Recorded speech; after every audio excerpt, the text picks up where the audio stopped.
Hello, and welcome to Cemetery Mary, which is a game about a girl who enjoys visiting the local cemetery. Let's begin. General discretion. I've never been to a funeral that I didn't enjoy. That is, until very recently.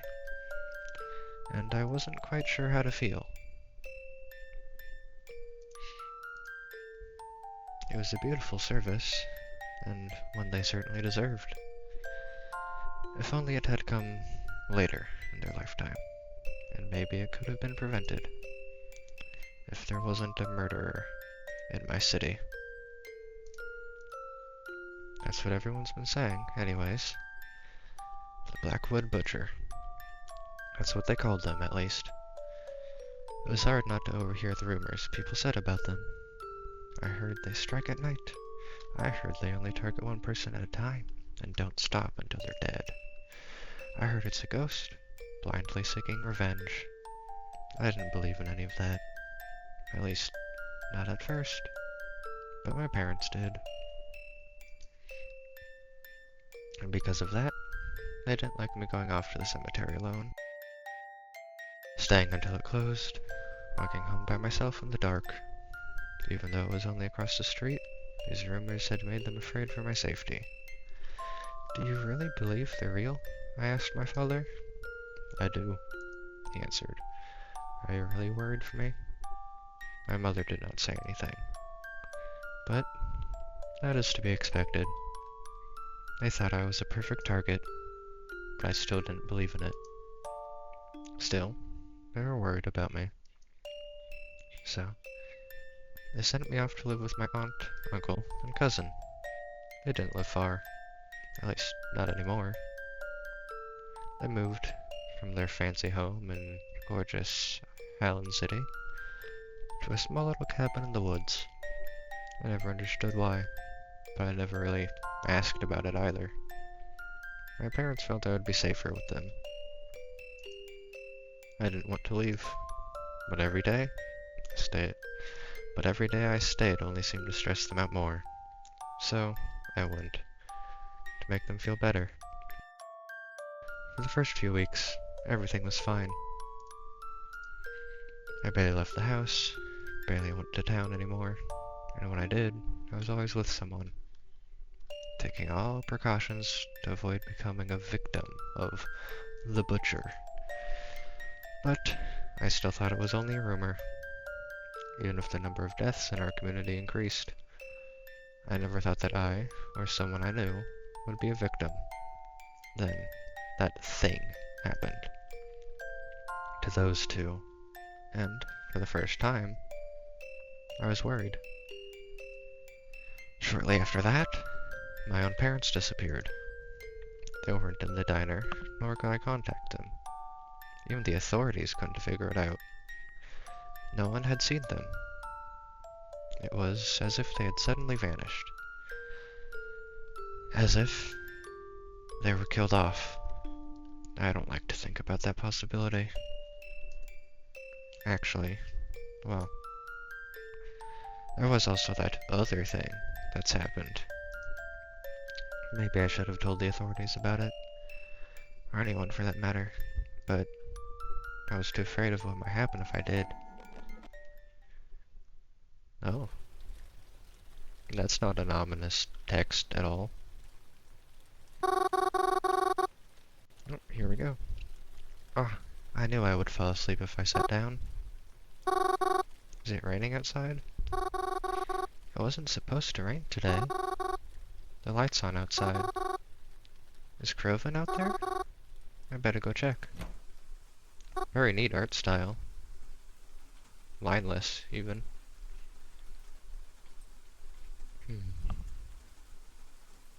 What are you doing out here? It's raining. I can see that it's raining, Mary. You're out here.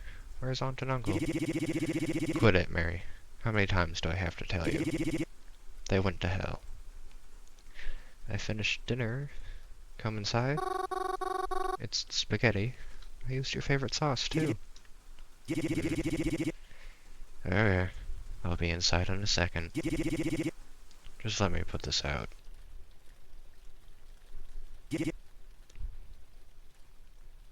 Very emo.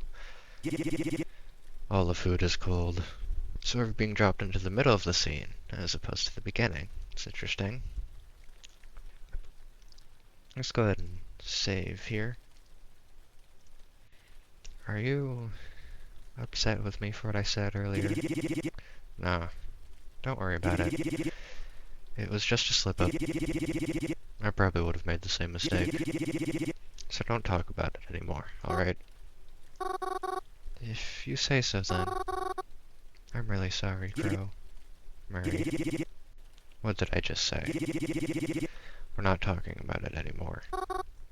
Okay. Other than that, we didn't say much, and dinner was quiet. I cleaned up most of it, but Croven helped a little. After that, he went to go sit in the living room. Once I finished cleaning the kitchen up, I joined him, like usual. Normally after dinner, when Croven and I sit here together, we do something fun. We play a game on our phones together, or we get out a board game, or we play cards. Talk about our days, if something exciting happened, but that's when Aunt and Uncle were still. Croven's been in a pretty bad mood since. It's not as if I can blame him. I want to talk to him, but I don't really know if he's much in the mood to talk. What should I do?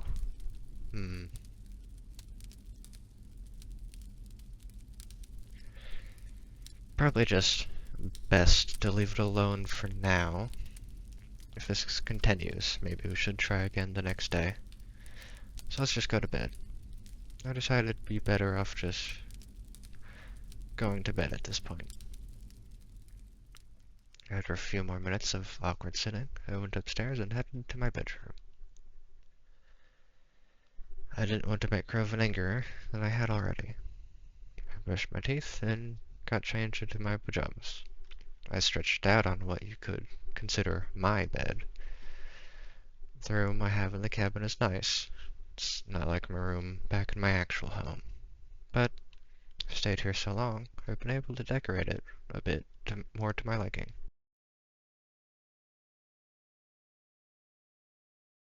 It's a pleasant room to stay in, even if it's not quite home. Of course, I don't normally sleep right away. I usually read a book or watch a movie on my laptop, or lie awake thinking of every embarrassing thing that's happened in my life. Yep, brain's weird that way. But, as of recent, I've picked up a different nighttime ritual. One that's nowhere near as pleasant. The text message I had received the days following my parents' disappearance was from a number I didn't recognize. These are some neat decorations in the background. Your parents are safe, it said. I know I should have done something smart. I should have told somebody, but instead, I texted the number back. They responded to me. I've noticed that other than the first message, they usually don't reach out to me. It's me who keeps texting them, hoping to find what's happening behind all this. Are you still awake? I am whenever you want to talk. I'm gonna have so many save files, but that's standard in games like this.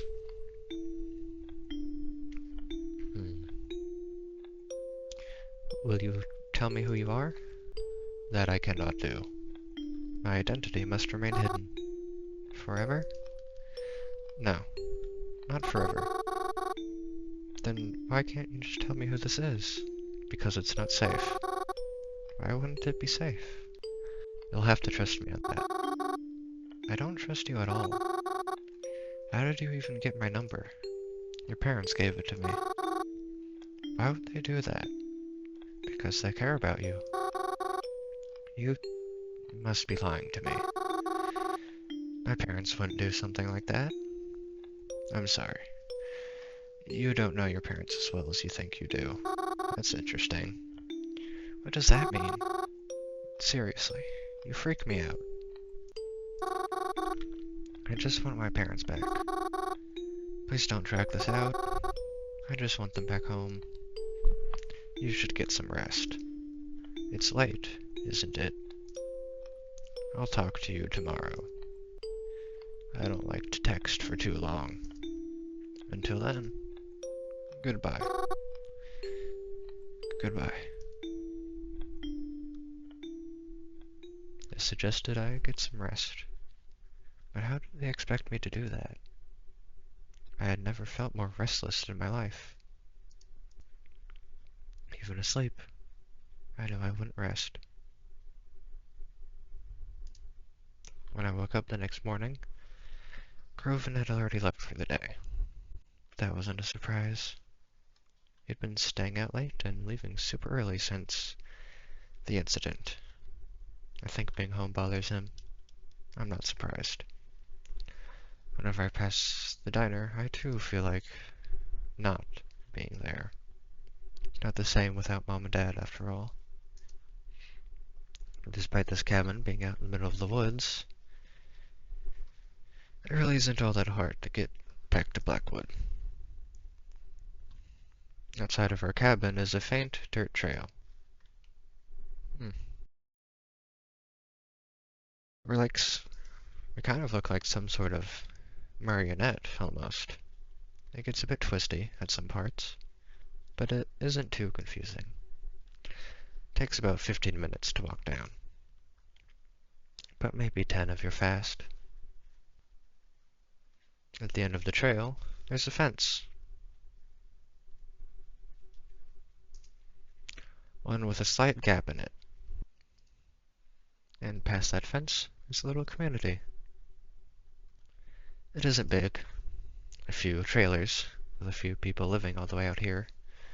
Far from anything that's, well, anything. But there's a road here, and a bus that comes through. It runs through Blackwood. So, whenever we need to leave, we take this bus. And then, after the end of a short trip, you're in Blackwood. It's the city I grew up in, and I always really loved it. There's the library and the local stores, but my most favorite place to be is the Blackwood Cemetery. It's got lots of trees to read under, and the prettiest headstones I've ever seen. Oh, what? I did that completely by accident, but apparently pressing S takes a screenshot. It's good to know. There's a mausoleum too, though I've never been inside. Private mausoleum, you know? I don't know who it belongs to. Anyways, I always try to leave flowers when I visit, at least every so often. And I visit a lot. I like to think it helps them, you know? Not feel lonely. And then, after having spent my day in Blackwood, I come back home the same way I left.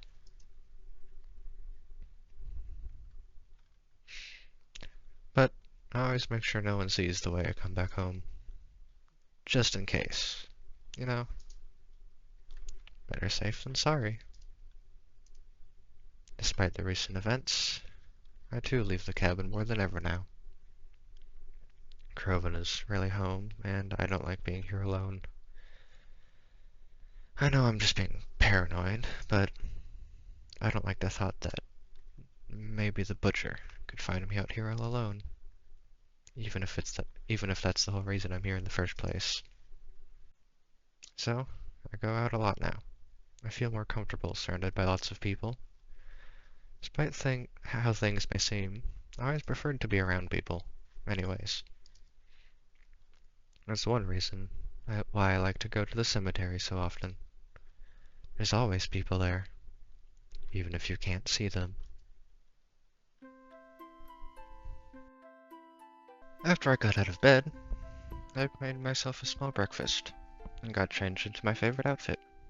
Grieving's gone, and the bus I take into town should be arriving any minute now. Where should I go today? Should we do the standard, or try something else? Let's just try going to the library. I decided to go to the library. There's nothing quite like a good book. Agreed. My favorite kind of books are mysteries. Not necessarily murder mysteries, but mysteries in general. In fact, I kind of prefer it when the mysteries don't involve anyone dying. There's a lot less tension there, you know? But maybe I'm just too soft. I also quite enjoy manga, especially the shoujo kind. I don't know if I've actually read that much shoujo myself, but I don't remember what exactly classifies as shoujo. I feel almost embarrassed to like them, but I find that they're cute and nice. I like seeing characters fall in love. Yeah, a shoujo. Maybe that's what I'll try to find at the library today. I stepped into the library and began to make my way over to my favorite spot. I haven't actually read or watched that much manga or anime, just a few ones. Tucked away corner in the library, right by a single window. Sometimes I'd spend an entire day in that corner, just reading. I've even managed to finish entire books without leaving the library. I looked forward to doing something like that again today, but when I got to my favorite spot, I noticed a man was already sitting there. A little bird up in the corner. I was surprised, because usually this library was pretty empty. But this man, he's familiar. I've met him before.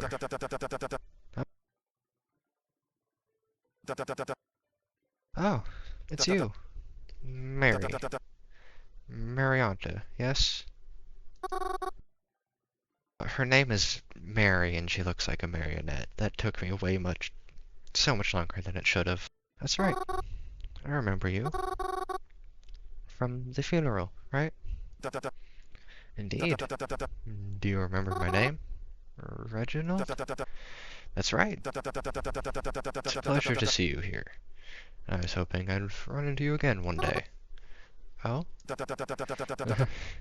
I hope that doesn't come off as weird. You were just such a pleasant person to be around. You really brought life to that funeral. Haha. I can't fake laugh very well. Sorry. Oh, really? Thank you, I think? So, what brings you to the library today? Oh, well, I didn't really have plans, so I thought I'd just check out a book or something. Likewise. What kind of book were you interested in checking out? Let's just be honest. I'm, I'm actually here to look for a shoujo manga. A shoujo manga. What's that? It's like, do you know what a manga is? I have an idea, but I can't say I've ever read one for myself. Well, it's like one of those, but it usually centers around the romance between the two main characters. Oh, I was confusing shonen with shoujo. That makes a little more sense. Either way, I still haven't read much of either. And sometimes there's like friends or rivals, but I really like the comedy ones, because you get cute jokes mixed into the romance. But sometimes the drama ones are really cute too, and they can get really intense. And, sorry, I'm rambling. I'm not good at explaining things. Same here. No worries. I think you did a great job. A shoujo. Sounds interesting. Perhaps I'll check one out myself later. I'm trying to be more open to new things, after all. Anyways, what are you here to read? Me? I'm reading the manslaughter on the disorient locomotive. Alright. Oh, I've been meaning to read that one too. Do you want it then? What? Oh, no. No, that's okay. Please, take your time. Just, if you wouldn't mind, would you tell me when you're done with it? You know, so I could maybe read it after? I'm fine with that. Though, I've already gotten pretty far, and I don't think I'll be finishing it by today. You have a cell phone, yes? Would it be alright if I have your number? No, stranger. That way, I can notify you as soon as I'm finished. And, well, I'd like to try to be friends too, if that's alright. Oh, really? I mean, yeah, of course. I mean, I do like this guy, but better safe than sorry as always. Reginald and I exchanged phone numbers. I was shocked he even remembered me, but I'd consider meeting him again. But I had considered meeting him again a pleasant surprise. Even if he's, like, implicitly a friend of the family, still, you don't always know. And one I really appreciated. But if it turns out fine, that's fine. After our exchange, I picked out a shoujo book from one of the shelves and began to read in one of the other spots in the library. I ended up liking it so much I looked for the other books and brought 2 or 3 home with me to read later. Sorry. After I came home, had dinner, and cleaned the kitchen, I began my usual nighttime routine. Got changed to my pajamas, brushed my teeth, sat on my bed, and texted whoever they were. This is a bad habit. It's me again. Are you there?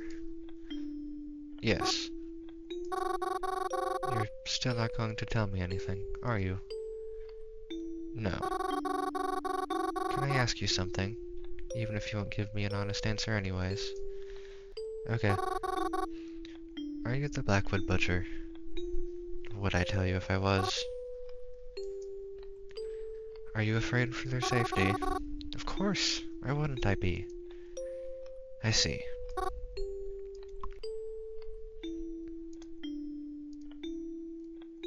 Why do you have them? I wouldn't put it like that. I don't own them, after all. Even if they are in my keeping for now. You're way too vague. Why'd you even contact me to begin with? I thought you'd like to know about your parents. I'm really trying my best to keep you happy. You think I'm happy? Maybe not now, but you will be. That could mean a lot of things, mystery person. I have to go now. Goodbye. Goodbye. After another frustrating and unsettling night of messages, I got under the covers and tried my best to sleep. It wasn't easy, and I had a lot of difficulty trying. I don't remember exactly when, but eventually I was able to sleep, even if not peacefully. Dad? Yes, sweetheart? Um, yes. Is something wrong? Mama told me that Uncle Ray died. Oh, it's animated. Did she now? Are we going to see him? No, no. You don't need to worry about that. I don't?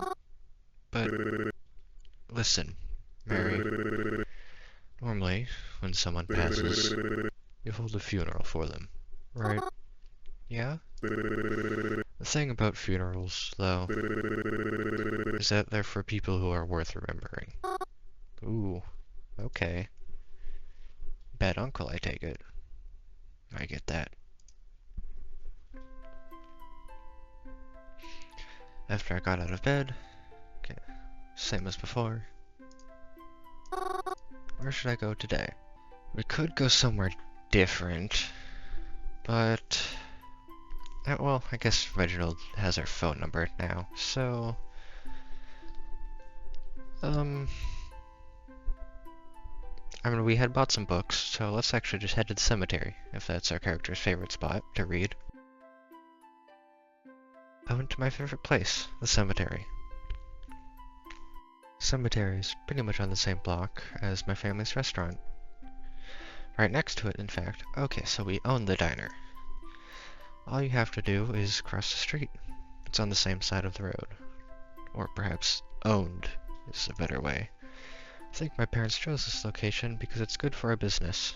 Nice coffee after a morning, I suppose. Or before. That's what Mom told me anyways. People are usually hungry after a funeral. Crying really takes a lot out of you, after all. I was always glad to live there, so I really love visiting the cemetery. I like to walk down the rows and see who got flowers that day. That's what I do most days. Sometimes, I'll pick my own flowers, just to leave on graves that look like they've been forgotten about. I'm actually quite known for the cemetery. Some people even begin to use a nickname for me. I don't know how many of them even know what I look like. Title drop soon? Oh, hey. When I arrived at the cemetery gates, however, I was surprised to see Grieving standing there, with what looked like a new friend. Grieving? Mary? Ugh, did you follow me?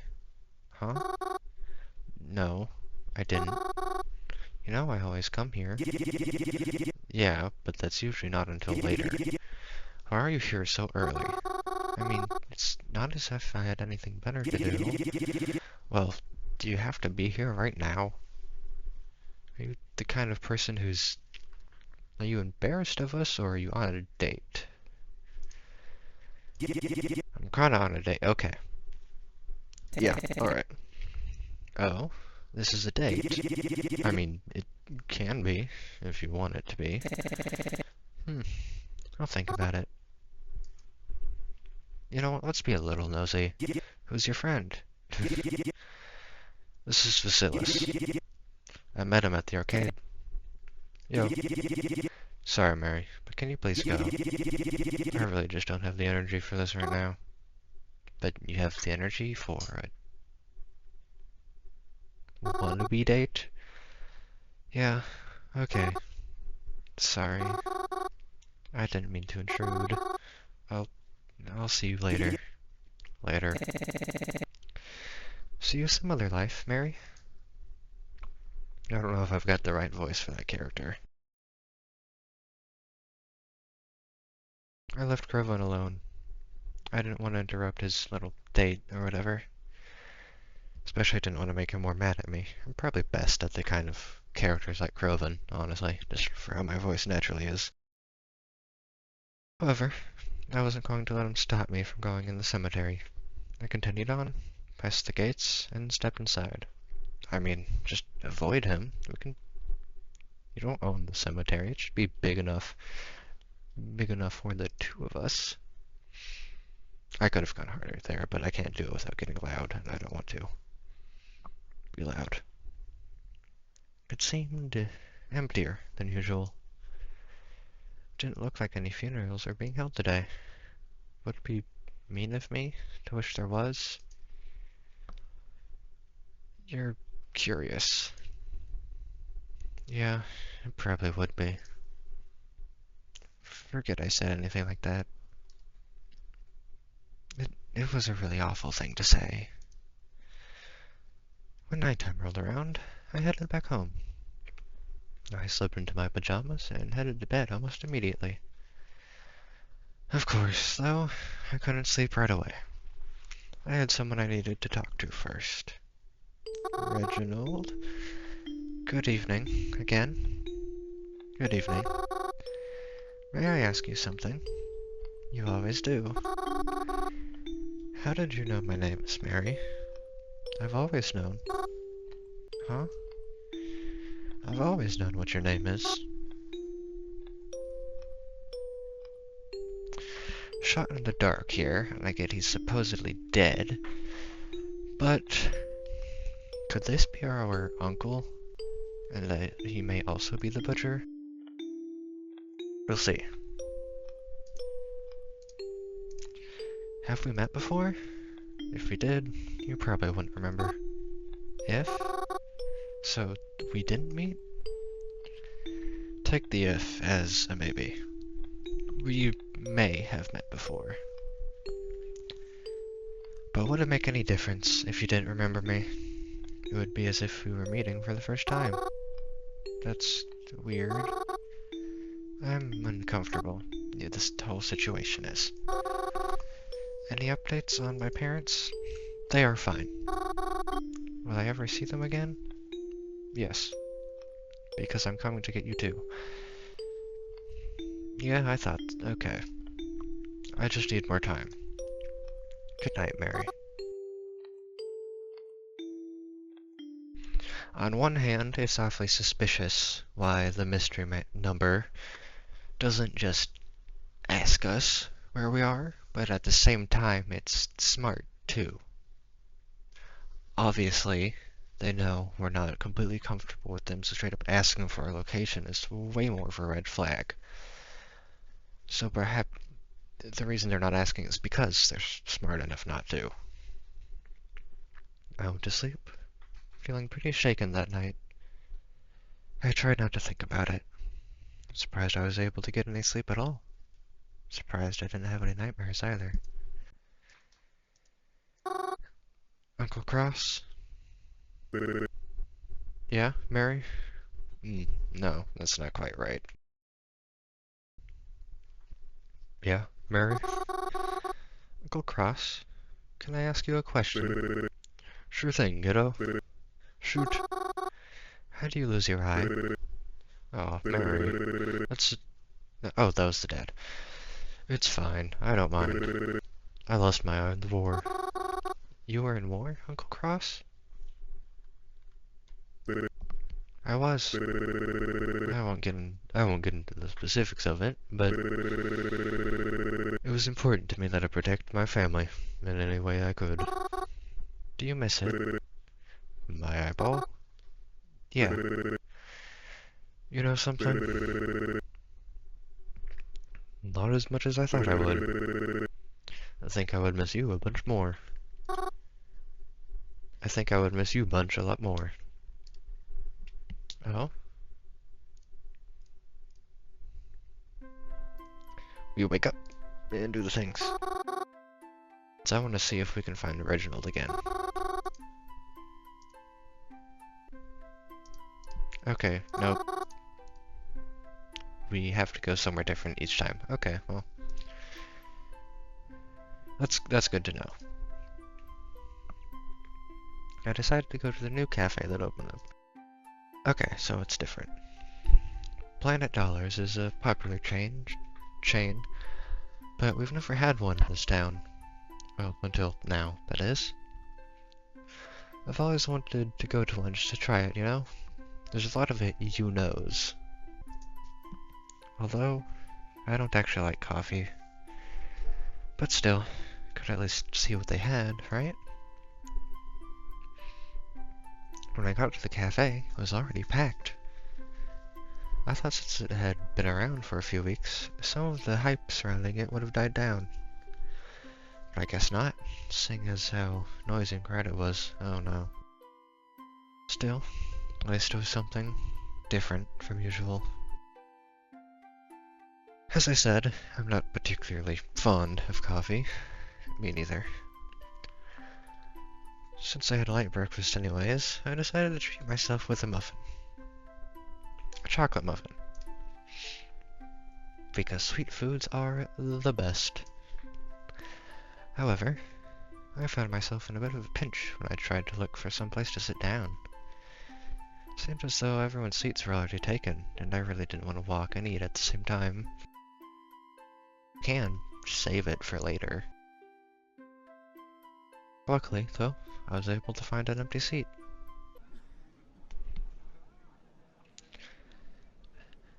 The girl around my age with the most spectacular eyebrows was diligently working on her laptop with an empty seat across from her.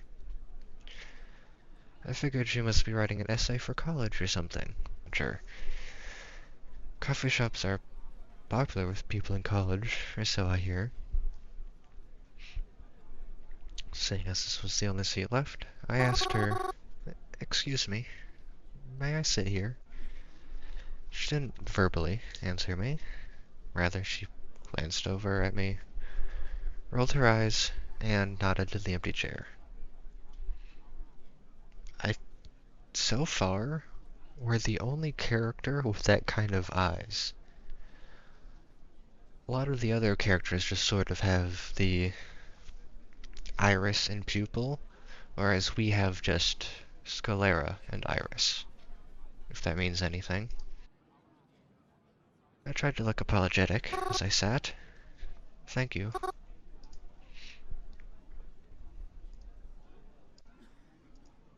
But I don't really want to bother her. Stay quiet.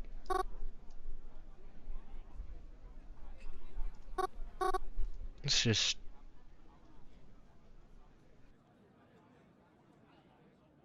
Okay, so... That is awfully tempting. And considering our protagonist is a bit odd... You know what? Sure. You have the most spectacular eyebrows. Thanks. So, you're interested in what I'm doing here? Well, yeah, I guess. Seem to be very focused, after all. As focused as I can be. What's your name? Me? I'm Mary. Twyla. Nice to meet you. Anyways, I'm working on a report. A report? Like, for school? No. Have you noticed something odd going on in town recently? Something odd? I'm not surprised if you haven't heard about it. It's like the police are trying to dull suspicions. Ooh. I'm glad we engaged in conversation now. Or just arrest potential suspects so everyone can feel safe. Oh, are you talking about the killing rumors? The Blackwood Butcher, right? Don't say it out loud. But, yes. How did you know? Oh, well, I've been hearing the rumors for a while now. And, actually, my aunt and uncle died pretty recently. Pretty recently. They were killed. Really? Uh-huh. That's actually pretty... How did they die? Oh, I don't know. No one really told me, but the circumstances were strange. Like, they didn't die naturally. There was definitely someone else involved. At least, that's what I've been told. Uh-huh. Interesting. You know, maybe you can help me with this report. And, some other stuff. Oh? I can? Yeah. If you're okay with that, of course. Oh, yeah, sure, I guess. I mean, having a killer around is bad, so if I can help, like raise awareness or something. Dan, I think you want people to die a little. That was cruel of me to say, but... I mean, like, yes, I'd like to help you. Thanks. This'll really put me ahead. I have to go, actually. I'm running late for something. Here, give me your phone number. I'm not entirely sure I'll need your help, but I'd rather have a way to contact you, just in case. Oh, yeah, of course. Maybe I'm the one who's odd for not wanting to give out phone numbers so readily, but... Oh well. Violet and I exchanged phone numbers. After she picked up her laptop and was... After she packed up her laptop and was picked up by a car outside. Come to think of it, I didn't actually see her drink any coffee or order any food. I guess maybe she finished before I got there. I don't know why she would choose such a noisy place to work, though. It is odd. After spending my day looking in some nearby stores, I went home pretty tired. I ate leftovers for dinner, and yawned more than once as I got changed into my pajamas. Plopped myself onto my bed, pulled out my phone, ready to continue the nightly conversation. That'll probably lead to our eventual demise. Or someone else's. Oh, sorry. What was that one? You're there, right? Of course I am. I don't know why I keep contacting you. I guess I'm just afraid if I don't, you'll disappear or something. It's unlikely. I know you won't tell me where my parents are, but can you at least tell me why you took them? No. Why not? I don't know who could be saying these messages. Understandable, but also suspicious.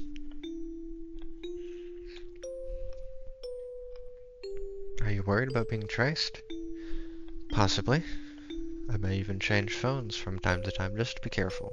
But you'll know it's me. I don't know if that should be comforting or not. I really don't see how this works. How am I supposed to trust you aren't someone dangerous if you don't give me any info to go off of? Especially when I haven't heard from my parents. Goodbye, Mary. Sleep well. Odd. I felt sick that night as I tried to go to sleep. I tossed and turned so many times, yet was still too tired to get up and try doing something else. I don't remember when, but I was eventually able to fall asleep.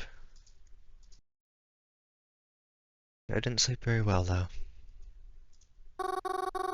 I'm not going back out there. You saw how they were looking at me? I can't do it. I can't. I'm sorry. I just... Maybe it's better if I don't anymore. Interesting.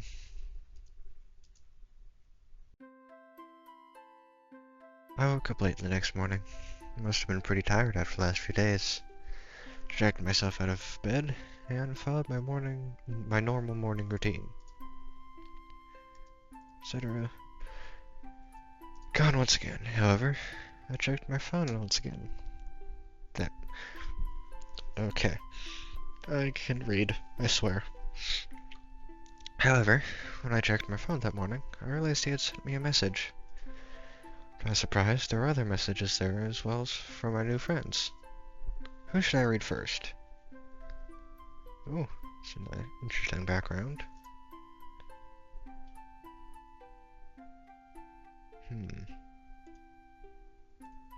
Oh, we actually wake up at a relatively normal time, it seems. I think messaging with Twyla is probably the most important, since she's actually trying to investigate things. But I kind of just want to look more into Reginald at the moment. Yeah, let's just go with Reginald. Good morning, Miss Marianta. I hope you're doing well today. You had asked about that book the other day, right? Well, I had actually finished it quicker than I expected to. I'd really love to give it to you, but I won't be at the library today. I'm actually going to be at the cemetery. You like that place, though, right? You're misread fast. You should come see me, and then I can pass the book over to you. Well, actually, I don't think I know how long we've been here for. I'll be there a quarter after noon or so. And maybe after, we can grab lunch or something together. I hope that doesn't come off weird, you know? I'm not the most socially adept person,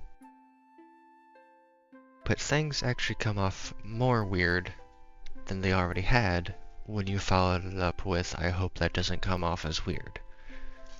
Especially when it's a relatively normal thing to say. I'd just like some company for my lunch break. Call me back.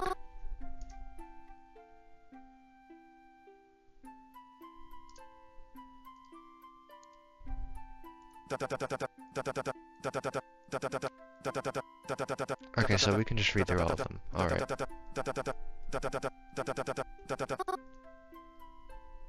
So we are able to read through all of them. Exiting, so it lets us actually choose. Okay. Hey Mary, I'm sorry. I know I've been acting pretty nasty to you lately. I hope you know I don't mean it. Have you been to the Planet Dollars yet? Yes, actually. I'll be heading there for lunch today. Maybe at like 12:30? You should come and have lunch with me. My treat, free food.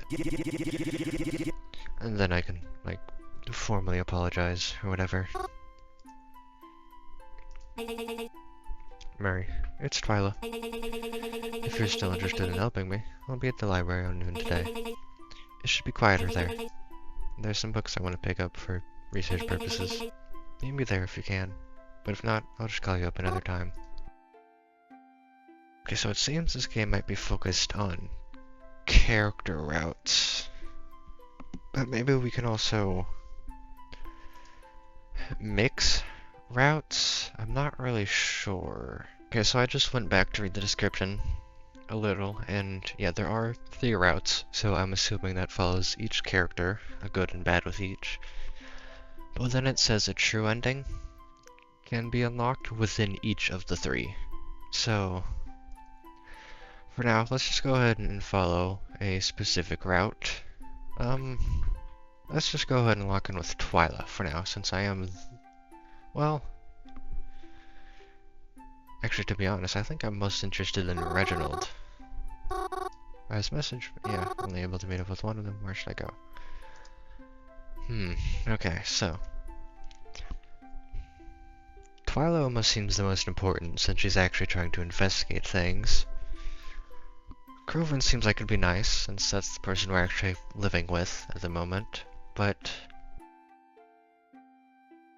I think I'm actually more curious about Reginald, so let's go there, the cemetery. It was a tough choice, but I had to choose one of them. I told the others I had plans, and that I'd have to meet with them some other time. Then, when noon rolled around, I headed to my destination.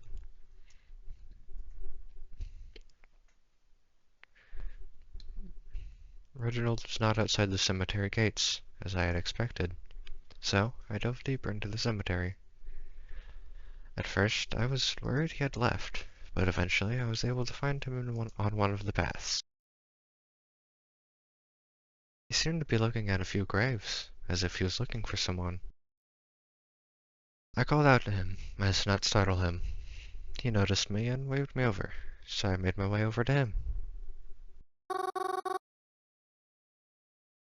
Looks like a professor. Hello again, Reginald? It's nice to see you again. It's nice to see you too. I'm surprised you showed up. I thought you might be busy. Just as with writing, the S's always get me. Okay. I'm surprised you showed up. I thought you might be busy. Such last minute. Well, even if you weren't here, I'd probably be here anyways. Besides, okay. I thought it would be nice to talk again, since last time we were both preoccupied with books. I'm glad to hear that. I was thinking the same thing.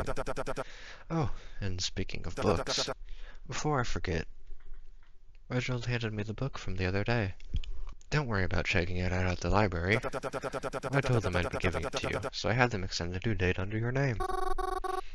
Oh, thank you, I think. Surprised they let you do that. Anyways, why are you here? Are you missing someone? I know it hasn't been too long since the funeral service, so... Oh, heavens no. Sorry if I made you think that. I'm just here for business. Business? Do you work at the cemetery? Because I've never seen you around here before, you know? Oh, no. I agreed to meet the caretaker here, since I couldn't get off work. You see, I'm a coffin maker. And, well, Someone's in need of a coffin soon. They could be normal, but they could also be the sentence of a murderer. Oh, you're a coffin maker? She got so excited. That's funny. You never told me that. Wow. That's a really neat, actually. Are you impressed by that? Well, you know, I'm really into these things, you know? I'm always here for a reason, after all. I don't think I've ever been to a cemetery, actually. Myself. Oop. I'm sorry I didn't mention it to you sooner then. If you really like coffins, I can show you a few I've designed.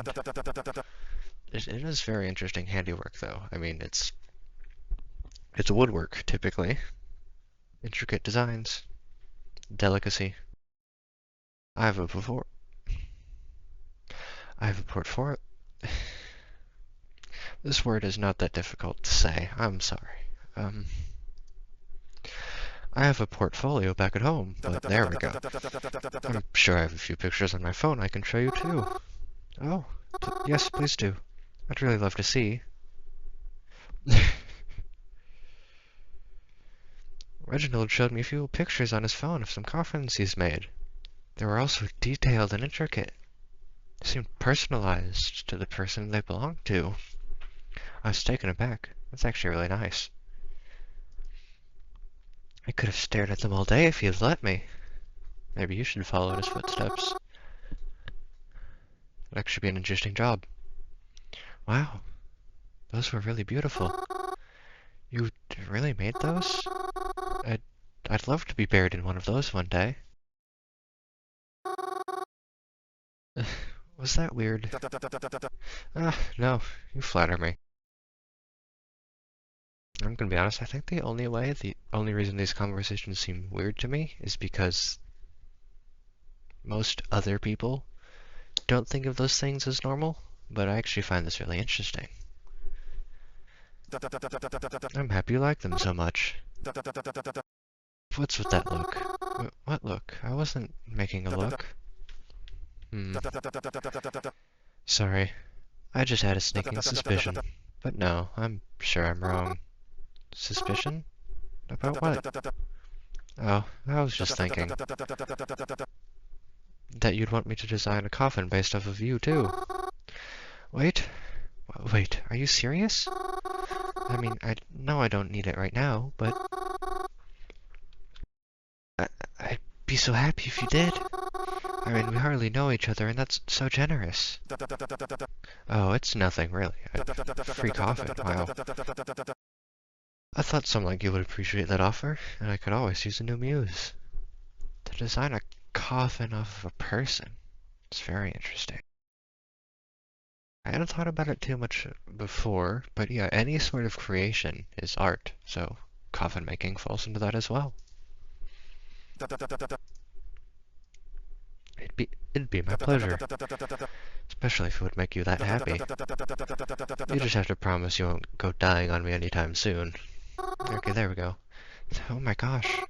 Sorry, the idea of it is so flattering. Do you really think I'd make a good muse for one? Absolutely. Very nice red, I will say. I do like this pale yellow and brown too. When we meet, I remember you telling me about how much you love this place. Who could ever be better inspiration for my work? I know you love the cemetery, so we can stay here a while if you want. But I will have to leave for my lunch break soon, if you're still willing to join me. Oh, right. We can go whenever you like. Although I do feel kind of bad. Groven invited me to lunch today too. Who's Groven?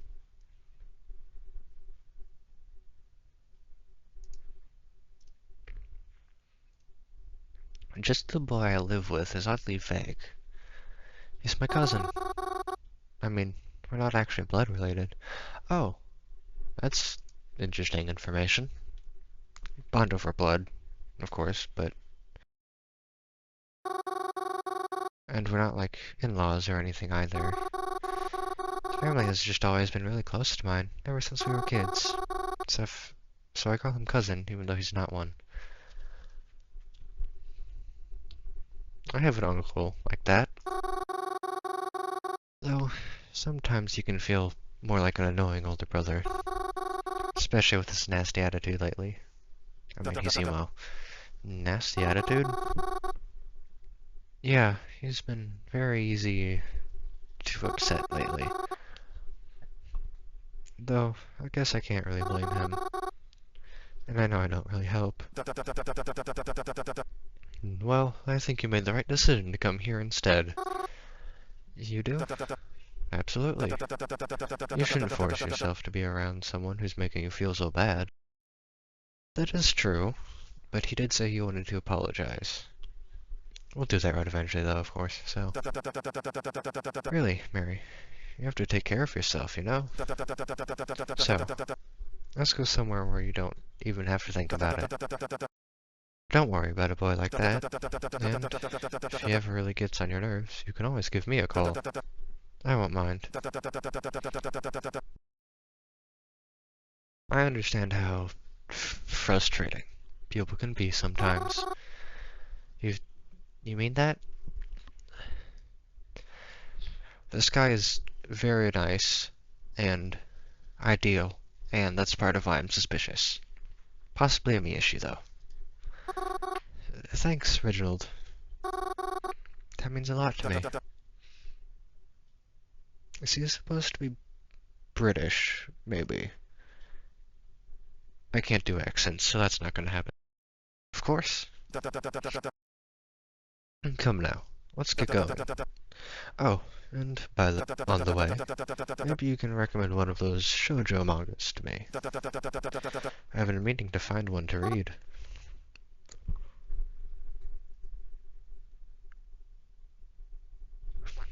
Reginald and I went to find somewhere to eat on his lunch break. I feel like sometimes I don't fully finish my words.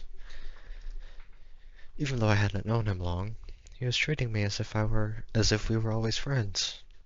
It was a strange feeling, but I can't say it was one that was unwelcomed. He talked so casually, without pauses or hesitance in his voice. Well, he does now. I couldn't understand why. It just felt so bizarre. And not even in a bad way, just... Maybe I'm still not used to making friends. But I was glad I had a chance now with someone who shared similar niche passions. Before we could decide on anywhere to go, Reginald received a phone call. It was a client of his. How would a regularly occurring client work with a coffin maker? Unless you're Prometheus. He looked at me apologetically and told me he had to leave right away. I told him it was alright, and we parted ways.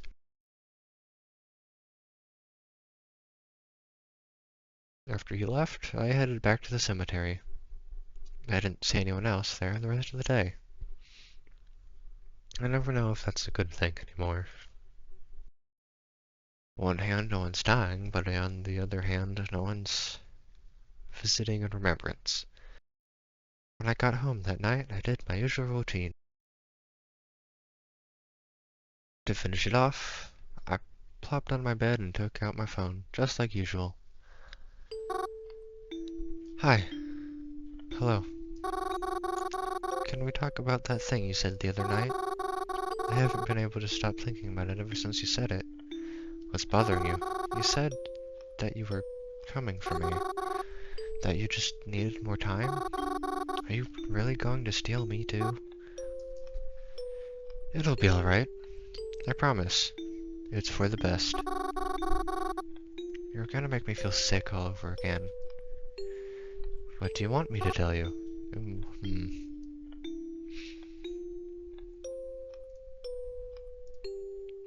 Oh, rip. What would be more comforting, honestly? I'm honestly more curious with who you really are. Is that really what you want? You'll see me soon.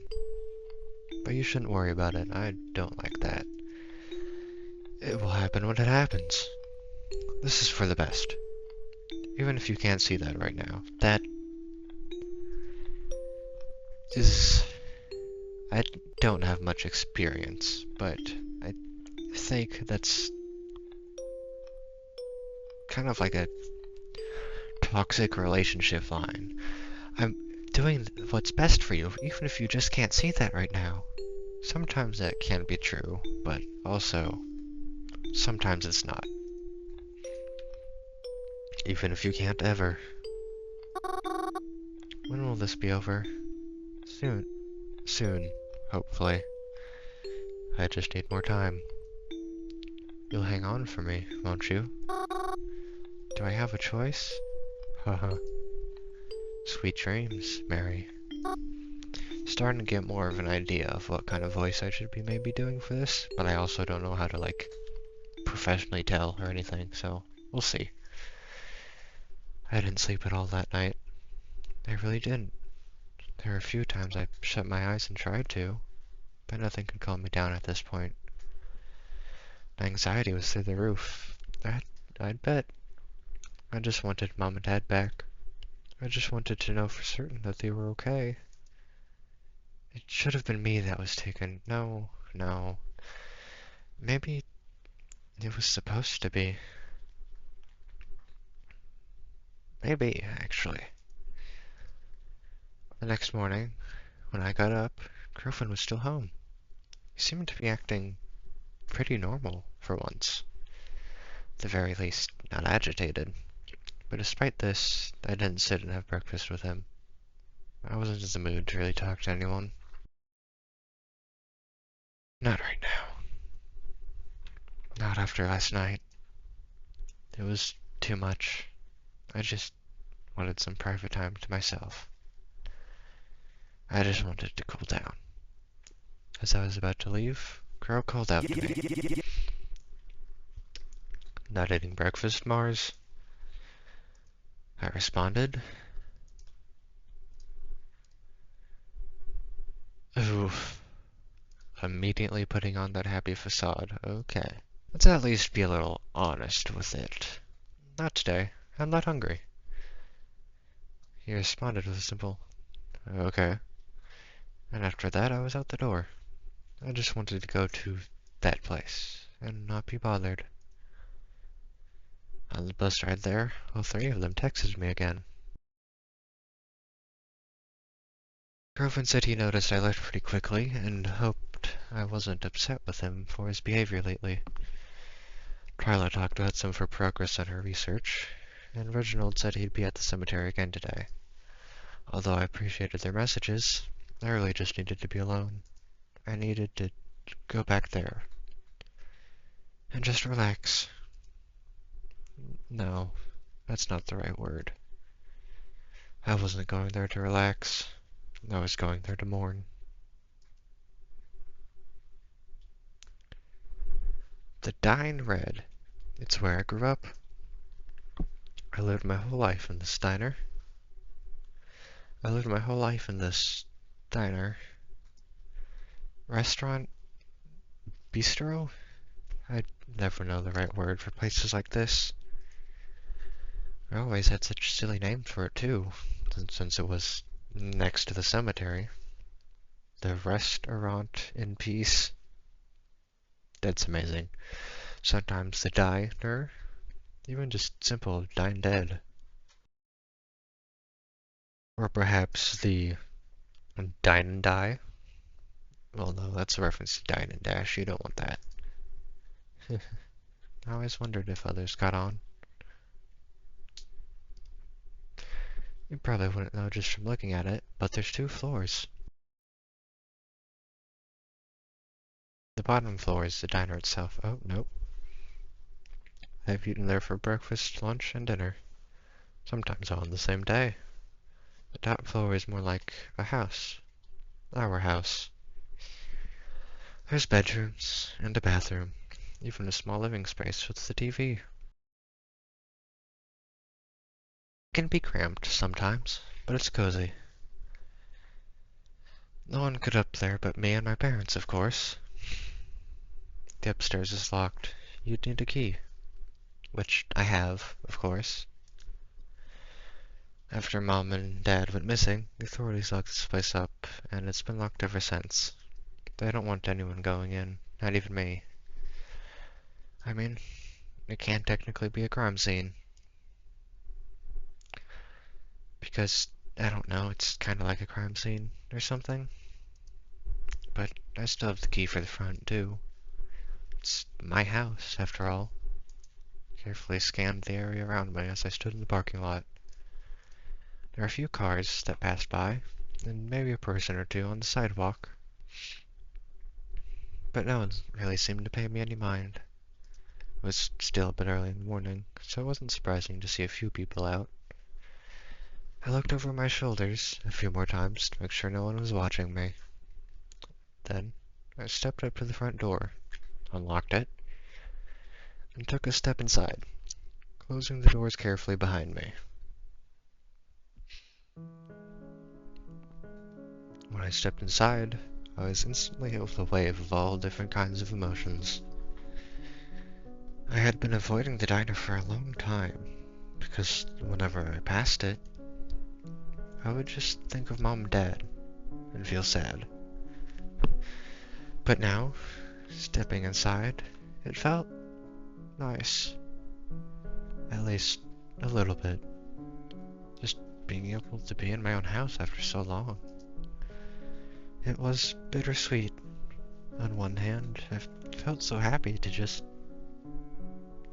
be home. Everything was just as I had left it. The light still entered in through the windows the same way it always did. It still smelled faintly of delicious food, even though the kitchen hasn't been used in a while. Even Mom's special board was in the same spot.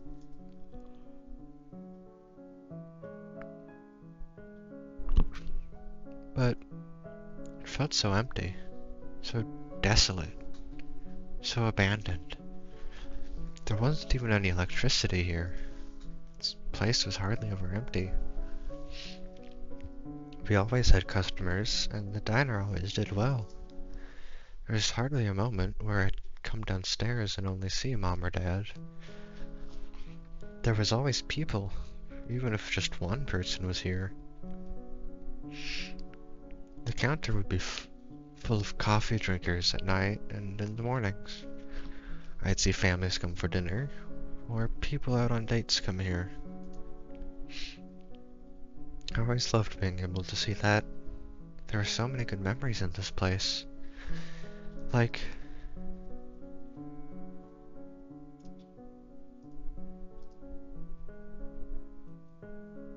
Halloween. The time we had a Halloween party. It was more like a trunk or treat kind of thing.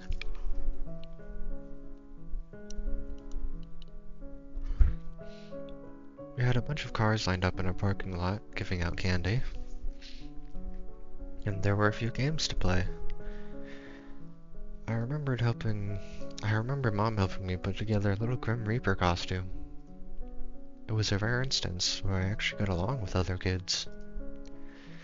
And even was able to see them, considering I was homeschooled. I remembered Croven being there too. He was dressed like a zombie, though his makeup got completely ruined when he tried to go bobbing for apples.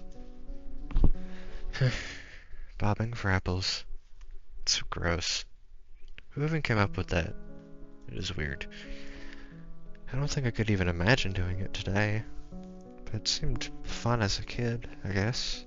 Even though I never did so. I probably thought it was gross back then too, I guess. I remember Croven got to sleep afterwards too. And Mom and Dad kept the Halloween decorations up all day the next day. Best holiday. Objectively. It's funny. I use some of those decorations in my room now. But remember all the booths and tables and windows being absolutely covered in black and orange streamers. Great color scheme. But now it was all covered in dust. And no one's here. Where should I go? Let's go to our parents' room. Feels a little more solemn, sentimental. I decided to walk up to my parents' room. I just missed them so much.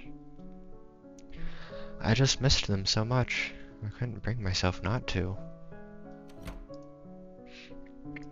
I stepped into my parents' room. The curtains were drawn open and warm light flooded into the room as the sun finally came out with the clouds from... I can read, I swear. The curtains were drawn open and warm light flooded into the room as the sun finally came out from behind the curtains today.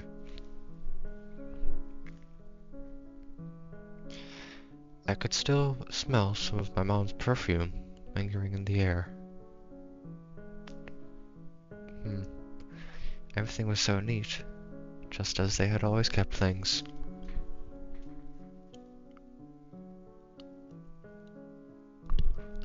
You wouldn't even have guessed they were kidnapped. There were no signs of struggle or even any sort of mess at all. Did they go... well, I guess there are a few ways you can make it look without struggle. Certain weapons encouraging you to comply, I suppose, but I suppose there is the slight possibility that maybe they were compliant. The bed was made, and all their stuff was exactly where it should be. The only thing was a fine layer of dust from how long it had been, and the fact that my parents weren't here. I sat on my parents' bed. It was softer than mine. I remember sleeping here as a little girl, when I didn't quite feel big enough to sleep in my own bed just yet.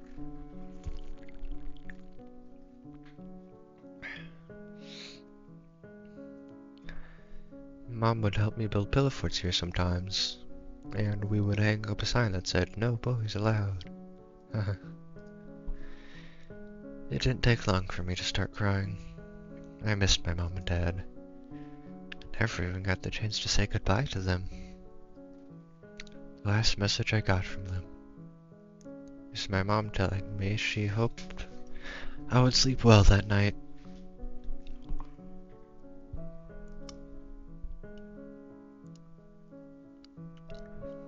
And then the next day, they were gone. Just like that. What do I do now? What if they never come back? What if I already saw them for the last time? I ended up falling asleep on my parents' bed. I was already exhausted from my lack of sleep, and crying certainly didn't help in that respect. When I woke up, I was unaware of how much time had passed. But I felt groggy, and didn't think I should stay any longer. It'd probably just make me feel worse. I got up from the bed and began to head back downstairs. It wasn't until I got to the bottom of the stairs that I noticed someone was here.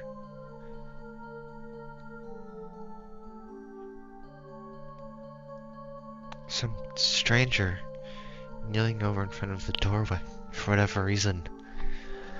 I was almost frozen in my spot. Who were they? Why were they here? No one should have been able to get in. This place was locked up. This place is locked up. No one should have... That's right. I unlocked it. Crap. I stood there, hoping they wouldn't see me.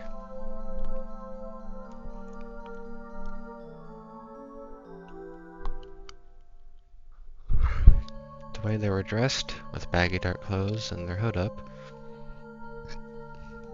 told me they were most likely bad news. Did they follow me in here? I wasn't sure what to do. I thought about trying to escape out the back way, or sneakily heading back downstairs if need be, but as soon as I took a step back, I tripped slightly and let out a small yelp as I caught myself on one of the bar stools. The stranger immediately bolted outside. Okay, well that's the better of what could have happened. Wait! I wasn't even able to get a good look at them.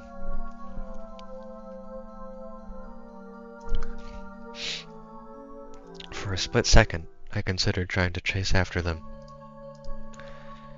And even if that wasn't a stupid idea, they ran much faster than I could keep up with anyways. Panicked and slightly shaking, I took out my phone. I was so nervous, I pressed it to my ear without even having dialed anyone yet. But who would I call? The police? No, I can't do that. I was already in here when I wasn't supposed to be, and I don't want to put any kind of attention on myself. Right, yeah, they'll think a child kidnapped her own parents. Well, but I can't just call nobody. I have to tell someone about this. Who would I go to? Okay.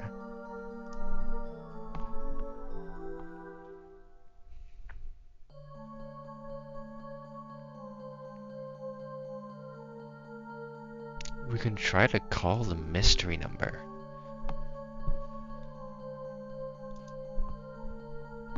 Oh.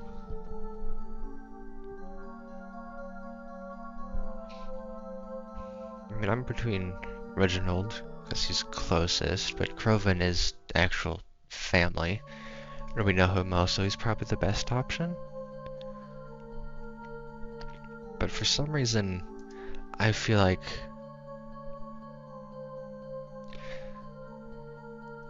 Mary... I can't know what's going on inside a person's head, especially a fictional character, but if I were to try, I for some reason feel like she might actually call the mystery number. Was that you? Unthinkingly, I called the unknown number. The phone rang for a few times, but no one picked up.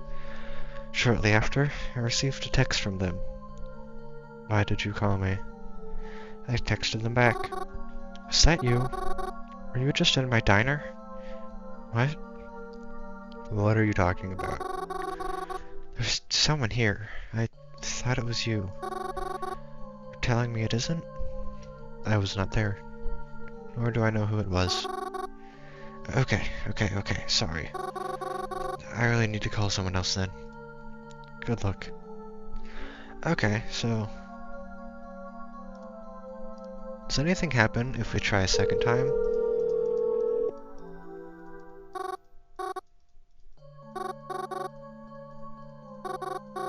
No, okay. Let's,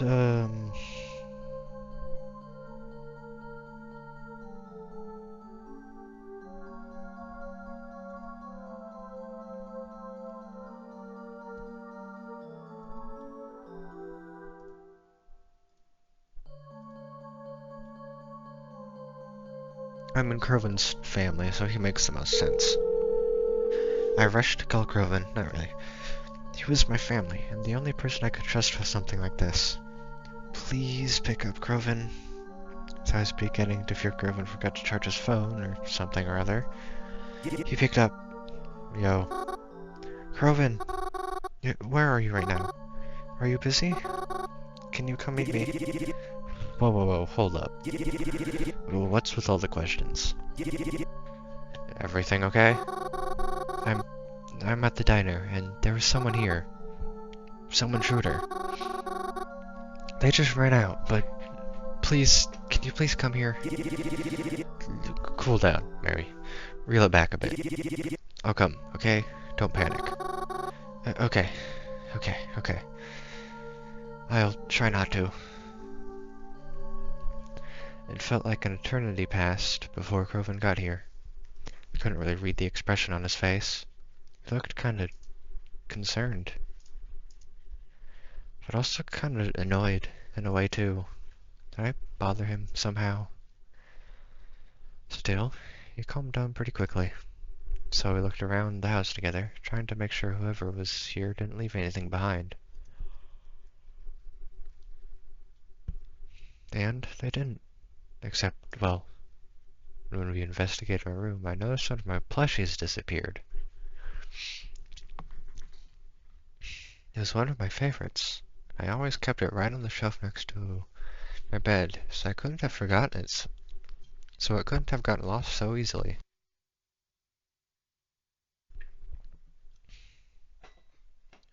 Did they take it?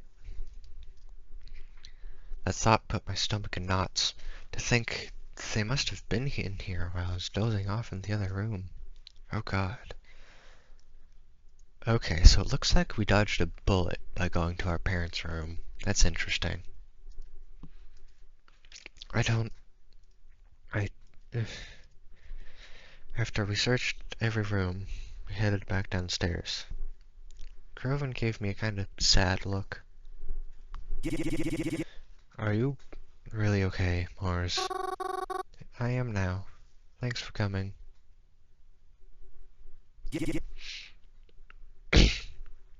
Mars, are you sure you weren't just imagining things?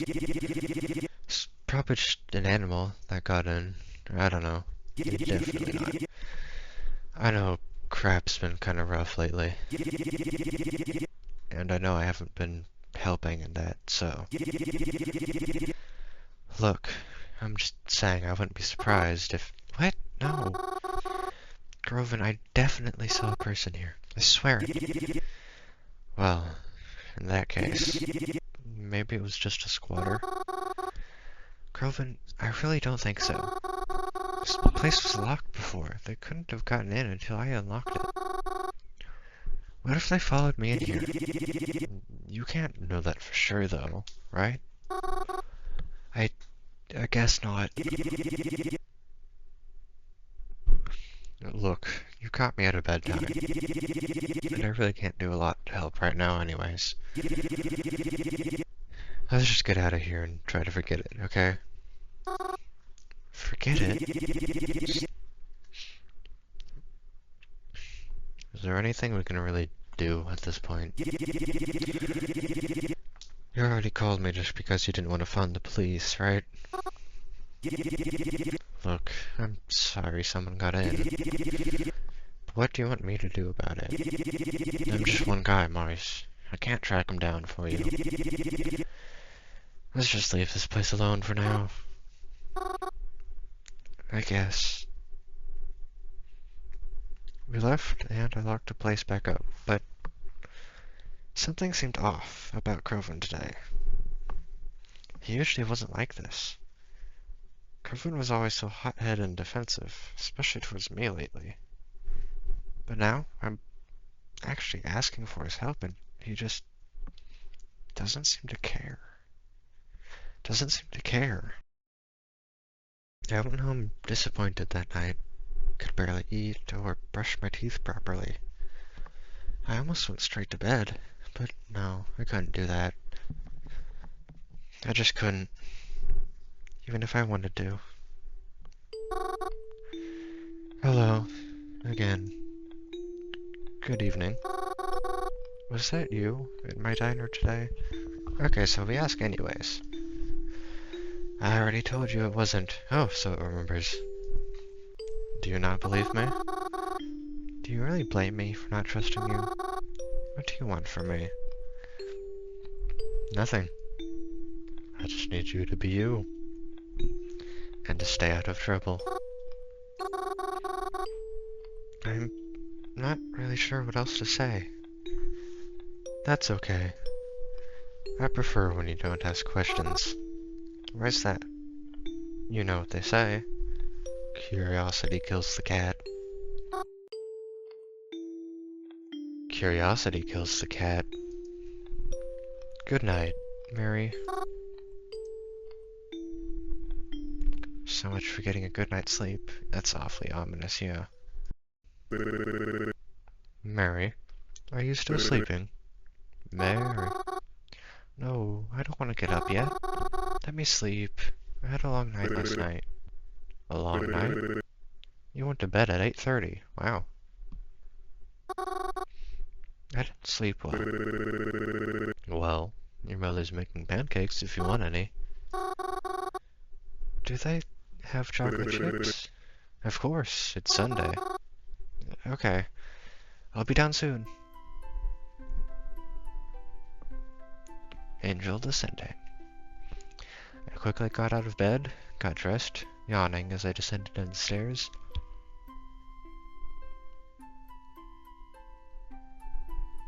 That infectious word. Even from the top of the stairs, I could already smell the chocolate. My nose doesn't work very well. If you don't hurry, I'm going to eat them all. Dad. Oh, you know I'm just teasing you. Besides, your mom would kill me if I did. That's where we get our red from. I got downstairs and sat at the counter beside my dad. There's a plate waiting for me. Oh, horn hair. There's a plate waiting for me. My mother was behind the counter drinking her morning coffee like usual. Thank you for breakfast, Mom. Of course, dear. So, do you have any plans today? No, not really. Ah, is Croven busy today? I dunno. Probably. Well, we can always do something if you want. We can? Of course we can. Didn't you want to see that new movie? The horror one with the janitor? Why don't we go tonight? Are you sure? Aren't you busy? You know I'm new to... Reading is easy. You know I'm never too busy for my little girl. That sounds really fun. But what about Mom? Are you really worrying about me? Be fine, sweetheart. Go out with your father. We could even call up Crow and see if he wants to come too. Been really looking forward to this movie. I'm so excited now. This morning's been quite the pleasant surprise, but something feels off. Like I'm forgetting something? No, something is weird here. But what? What's wrong?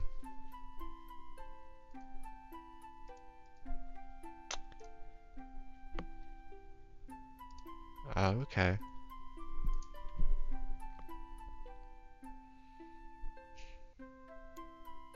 Let's just go with the first one.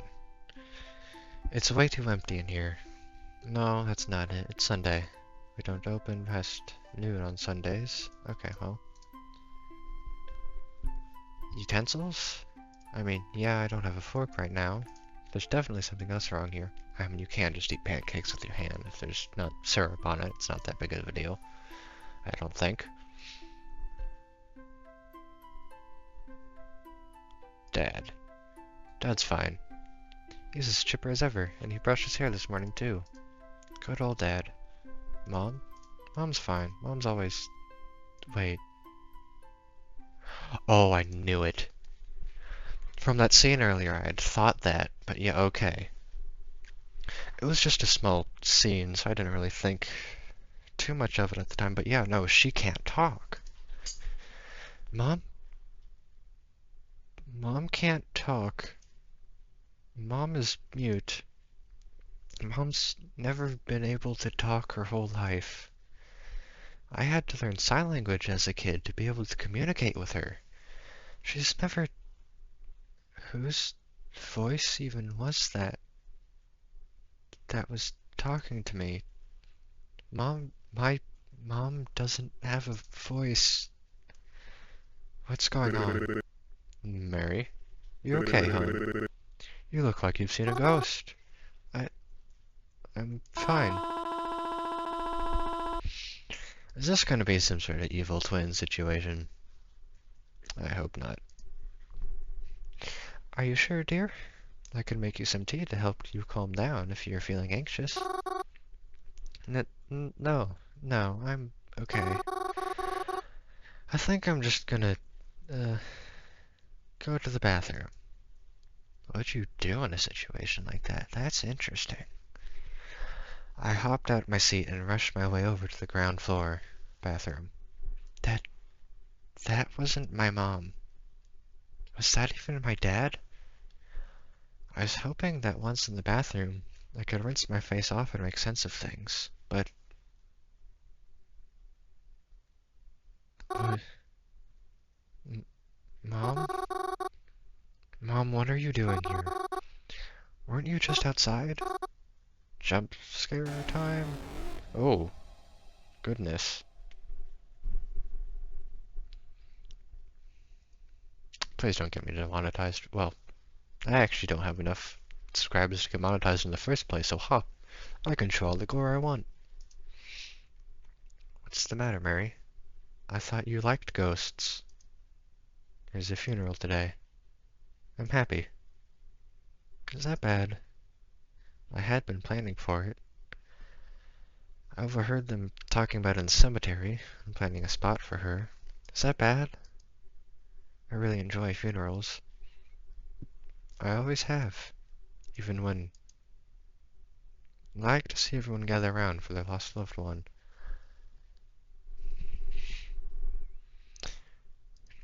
I probably should have said this earlier, but thinking about how the dad said some people aren't worth remembering, but then we had that one sort of like dream memory of the uncle, I'm curious about what he actually meant now, or if it was another uncle.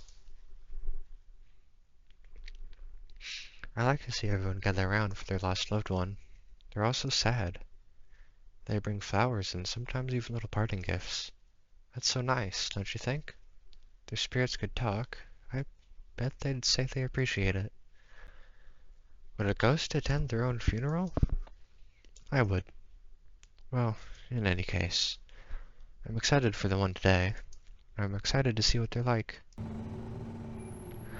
Hopping off the bus that morning, I was glad to see I wasn't too late. It's a good thing it's a good thing I always wear black. Should I be a little more weirded out that she finds funerals exciting? Whatever. No one seemed to turn their head to me as I came near. It started to rain.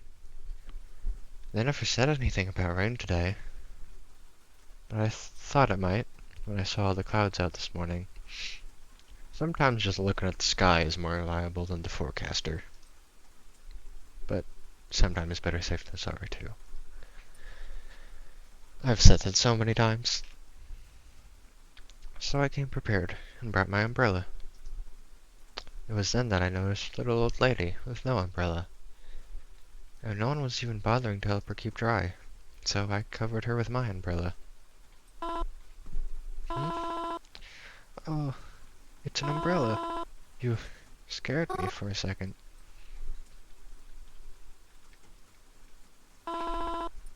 Thank you, dear. Of course.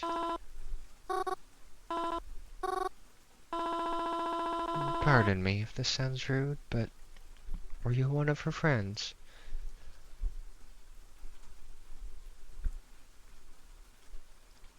Wait, we don't even know who this is? Interesting. No, at least I don't think so. Who died? Oh, well, it was my darling Bella. She passed just last week. My condolences. Forgive me if this sounds rude, but what is your relationship to her? Me? Ah, yes. I'm Spella's mom. I never met you before, have I? That's okay. Lots of people haven't. I'm very sorry for your loss. How are you feeling? Feeling? It's impossible for me to feel anything but heartbroken. I truly don't believe I'll ever recover from this. Now, don't say that.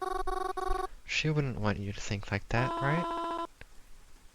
Yes, I suppose you're right.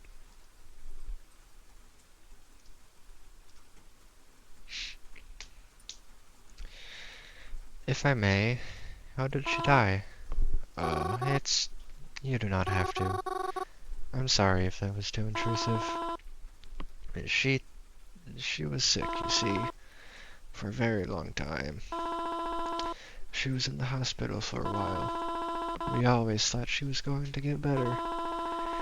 It always seemed that way, at least. In the end, well, things didn't go as we thought they would. Oh, her hair looks like yarn. I see. I'm very sorry that happened.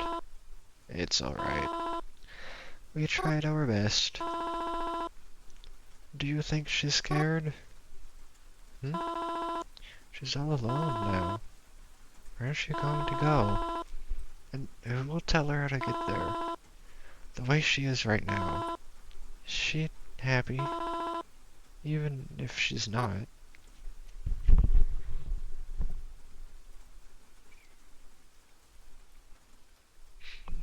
She's not alone. How can you say she's alone when everyone is here beside her? I know she can't really say much about it, but I'm sure she's happy to have all her friends and family by her side. All the people here. She meant a lot to them, didn't she?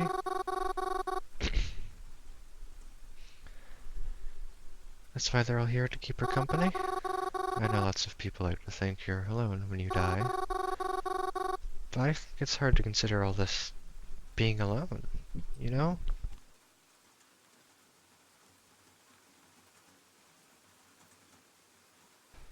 I'm not used to talking this much for so long.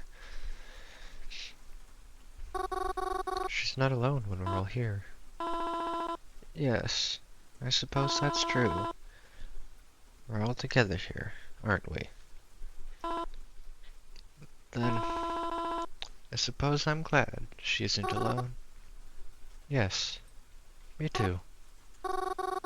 I'm sorry if I've upset you by talking about her so much, miss. It is a funeral, after all. I should behave more respectfully. No, it's quite alright. Talking about it has actually helped a little bit. Maybe Mary could be a grief counselor. I feel a bit better after hearing your thoughts. Is that so? I'm glad then. Yes, thank you. Why, I'm so sorry. I didn't even catch your name. It's alright. My name is Mary. Mary? Mary. Hold on a moment. Do you mean to say you're Cemetery Mary? Cemetery Mary? Title drop. I see my reputation precedes me.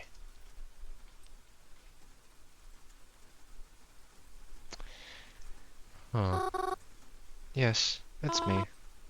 I see. Thank you, Mary. If Spella was here, I'm sure she'd want to thank you too. She is here, but hearing it from you means enough already. Thank you as well. It was a lovely funeral. The coffin was lowered, and soon enough, the rain stopped. So, does Mary regularly check when funerals are scheduled and just show up? And again, this is one of the things I've been saying a lot, but that's interesting. Fascinating. I watched everyone say their goodbyes to her and to each other, and then, steadily, they left. Soon, it was just me and the lady. I'd have felt bad if I overstayed my welcome.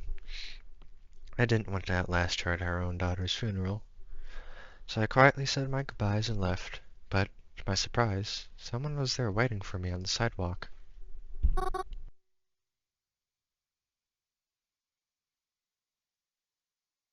Croven? Hey Mars, you good? Yeah, I'm good. What are you doing out here? I don't know. I remember you talking about some sort of funeral happening today. Figured I'd stop by and ask if you wanted to hang out after. I guess now is after, so wanna hang now? Oh, alright. What's that look for? Nothing. It's nothing. It's just, well, I don't know. You've kind of been in a bad mood lately. It's kind of sudden that you want to hang out right now. Is there any reason for that? No, nothing special. It's not like I have other plans today or anything. No one's been responding to my texts, so... Oh, I see. Great way to suddenly tell someone that you're their last thought. Are, are you good? Yeah, I'm good. So, are we hanging or no? Oh, yeah, yeah, just, you're not, gonna get snappy with me, are you? No promises. Grieving. I'm kidding. I won't.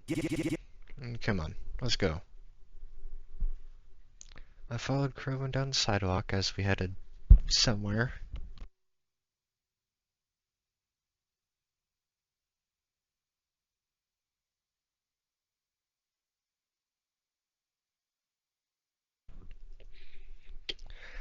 Suddenly, she wants to spend time with me again. Even though other times it's like I can't wait to get as far away from me as possible. Still, though, I would appreciate the time he wanted to spend with me when he did. Oh, he's smiling. We kept walking together.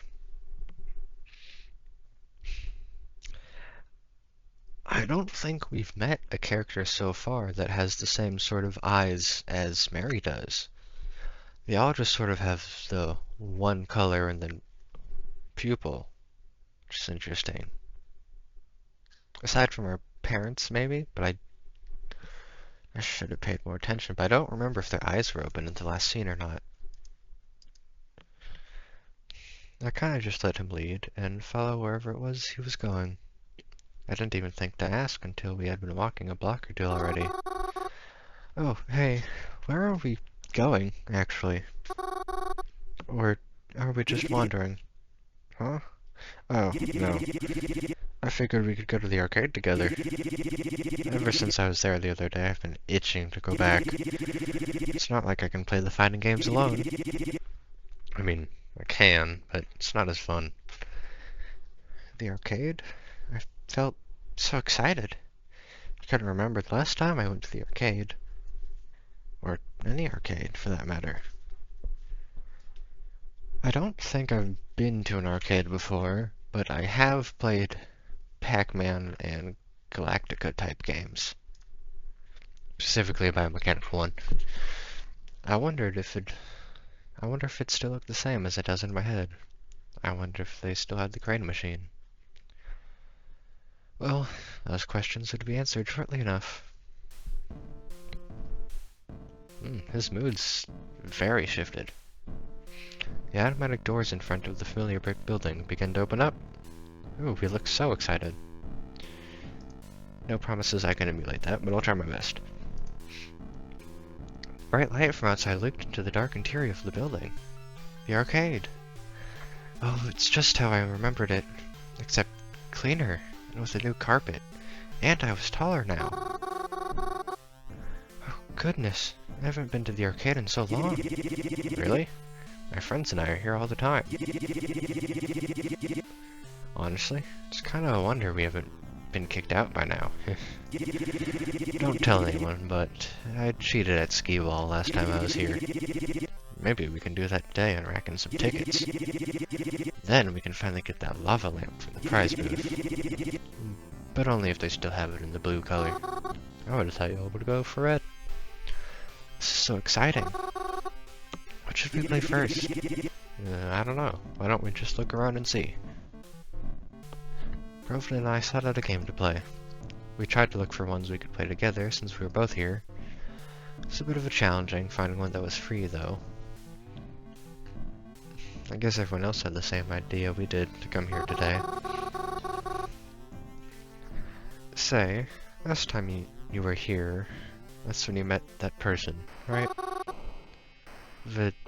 Vasilis, I think? Yeah? What about him? Well, how are they? I never heard you talk about them after... Did your date go well? I noticed Craven's face go a little red. Oh, I see. Oh, are you still seeing them? None of your business, Craven said as he avoided eye contact with me. I hope my voice in the past did them justice then, but maybe we'll see them again.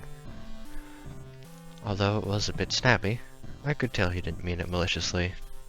Eventually, a fighting game opened up, just like he was hoping for. So, we made our way over to begin playing. I'm not all that good at fighting games, or video games in general, but I have fun playing them regardless. That's the important part. As we selected our characters, Craven said he wouldn't go easy on me, so I had to make sure I gave it my all.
Okay. Alright, here we go. You ready? I think so. Maybe? Well, you better be. What should I do?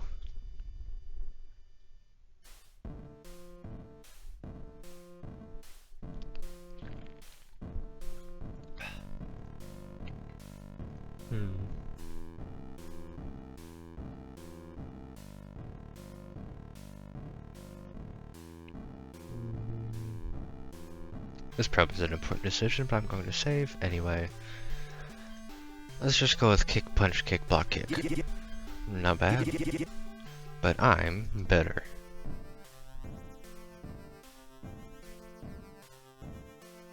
Block, kick, jump, kick, punch.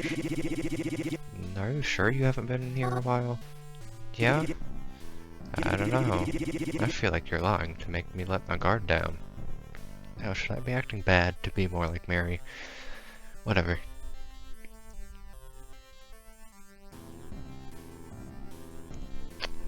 Kick, punch, block, charge. Whoa, I actually won this time? Oh, that's a very interesting character. Not bad. Now, you're sure you don't come here on your own time sometimes? Never, I swear. I'm just messing with you, Mars. Nice job. Grieving and I played a few more games after that. Some more fighting ones, 1 or 2 racing ones. All the kind of games you can play with 2 characters. Those kind of games don't really give out tickets, though. Really? So it looked as if we wouldn't be getting that lava lamp today. Playing all these games was really fun, but I could see how it was starting to tire Grieving out. I guess that makes sense, because if you, like, team up, you can kind of just, like, let farm, really. We were about to leave when I spotted it. The old crane machine. I tugged on Grieving's sleeve, to which he turned and looked at it. He groaned. Really? The crane machine? You know they're just scams for your money, right? The toys in there are so cheap anyways. And don't you have enough? Well, I mean, if there's something like a shark-esque one in there, that's kind of a necessity, really. Alright, fine. I'll try it. Just keep in mind that I'm rusty, okay? The perspective with crane machines has always messed with me. I still can't make sense of architecture when I try to imagine it, which is odd. Anyway, Grieving and I walked up to the crane machine. He reached into his pocket for his wallet as I pressed my face to the glass in excitement. If there's one problem I definitely have, aside from all the others, it's that I love plushies too much. I kinda wish I had more. I only got the one. I always collect them, even though they usually just sit all pretty in my room. There's just something about how soft and comforting they are.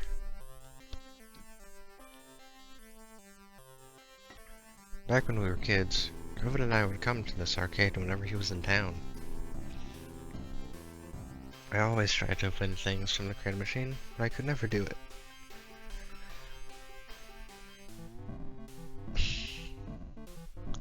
Now, I don't know if I can say where from, but this little creature looks oddly familiar. Dad would always try to, but he was like me and could never quite get it right. But Grieving seemed to have a gift when it came to this stuff. It wasn't all the time. More often than not, he was able to win things, and he always gave them to me. Most of the time, anyways. Alright, here we go. I heard him say as the claw lowered into the pit of toys and stuffed animals. I couldn't quite see what it was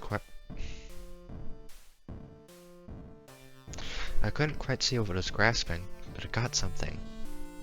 There's a snake one too. Sorry about that. When it raised itself up, it was a box.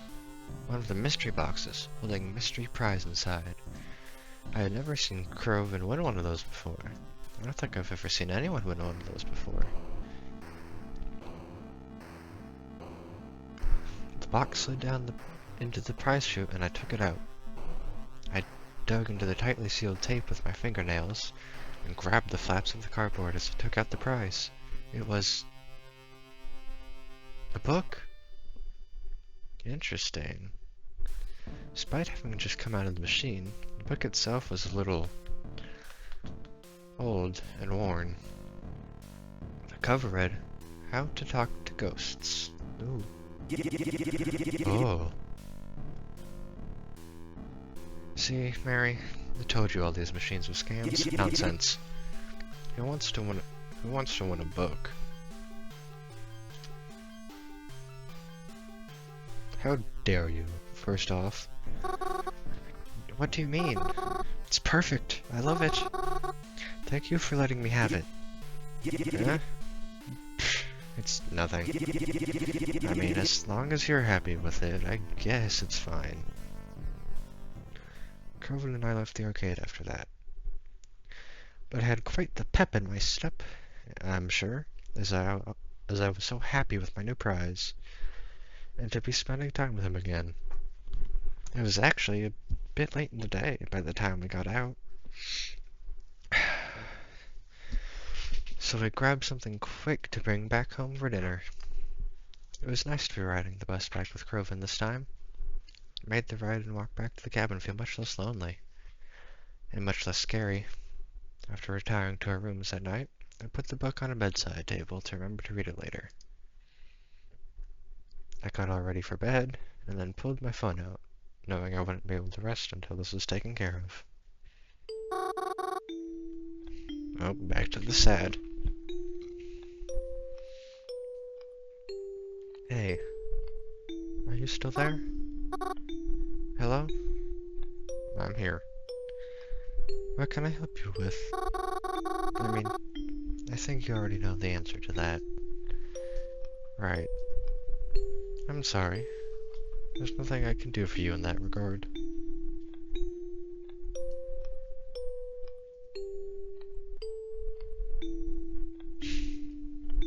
Can you tell me who you are now, then? We've been over this, haven't we? Yes. I've never gotten an answer that I liked. I'm sorry about that. But there's nothing I can do in that regard either. Why do you even message me in the first place? I thought it would help you feel better. But if you truly want me to stop, I can do that. No, don't. Then I won't stop replying to you. But for now, I'll have to. Good night, Mary. I woke up the next morning, pretty early. Earlier than usual. But I didn't feel tired. In fact, I actually felt pretty good.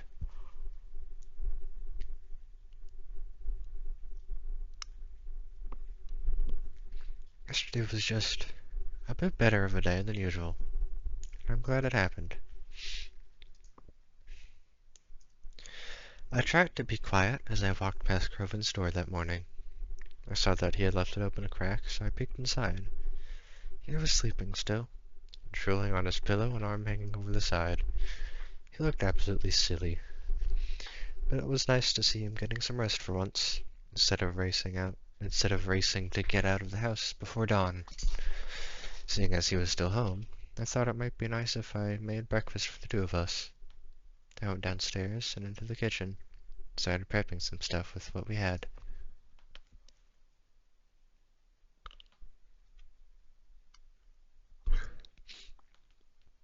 A while later, I heard Croven coming down the stairs from the thumps of the steps. But he still alerted me by asking, Hey, are you cooking? Hey, are you cooking something down there? Come into the kitchen.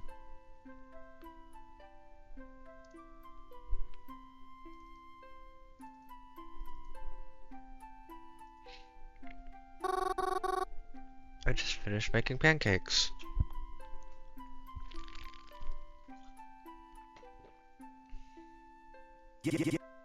What kind? What other kind? Chocolate chip, duh. You're right. It was foolish of me to ask. Groven took his usual chair in the kitchen as I set out plates for us.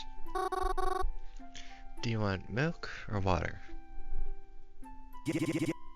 Milk, of course. What kind of stupid butthole do you take me for? I didn't realize milk and pancakes was a common thing. Groven seemed preoccupied with his phone, but I was in too nice of a mood to care about that. I gave us both milk glasses, and put some chocolate syrup on the table, just in case. I kinda like how pixely the outlines in the art are, actually. Because, you know, you can never have too much. Groven. Groven, Are you doing anything today? Hmm? Why? I just had a lot of fun yesterday. I don't know. I thought maybe we could do something again today. If you wanted to. Oh, you want to? I hadn't really been planning on it. Oh, I mean, it's okay if you're busy and all. Well, I mean, there's some things I have to take care of first. But will you be free later tonight? Huh? I mean, yeah, I guess. I don't really hang out with anyone besides you anyway. Oh no, there's a bit of, maybe that's on purpose actually, because it does that up here. But it kind of looks odd in this little corner here. Whatever. Alright, because the gang and I were thinking of heading to this club tonight. The gang? You know, me and my buds. Oh, I've heard you talk about them, but I've never met them before. See? Perfect then. You can come to the club with us. Meet them. Reading. You can come to the club with us. Meet them. We can let it loose over a few drinks. It's all good. I don't drink, but I didn't terribly mind going to a club with Croven.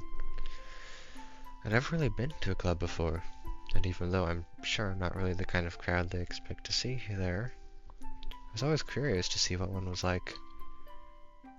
The idea is too loud for me.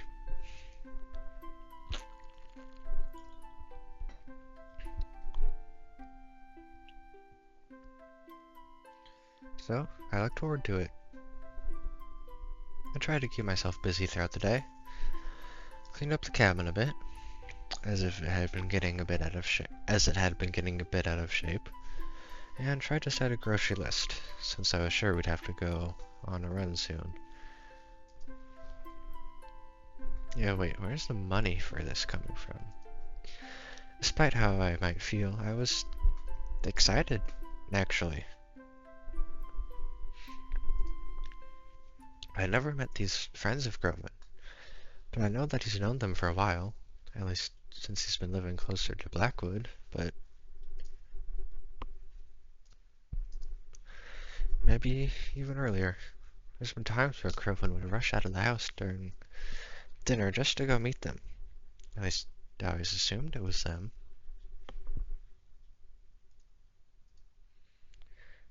He's always hanging out with them as far as I know, despite how much time he seems to spend with them. I've never met them, or have seen what they look like before. I always hear good things about them from him, though. So, at the very least, I trust they're nice people. He isn't acting as emo as he did in the beginning, so that's nice to see. I hope they like me. I kept up with Groven throughout the day. Oh, I need to catch my breath. Cut this out, probably. Just catching my breath. Don't worry.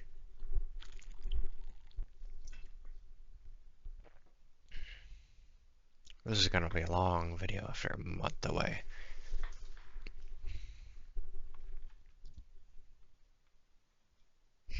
I had to ride the bus into town without him this time, but that was okay. The hard part was following his directions. This club seemed like an awful lot of work to get to, but I was eventually able to find it after I realized it was sunk into the sidewalk. There's a staircase leading down to the entryway. I had heard Croven yell. Ah, there she is. So I cascaded down them and finally met the people I'd heard so much about. Oh, you look feral. Here she is. Gal of the hour.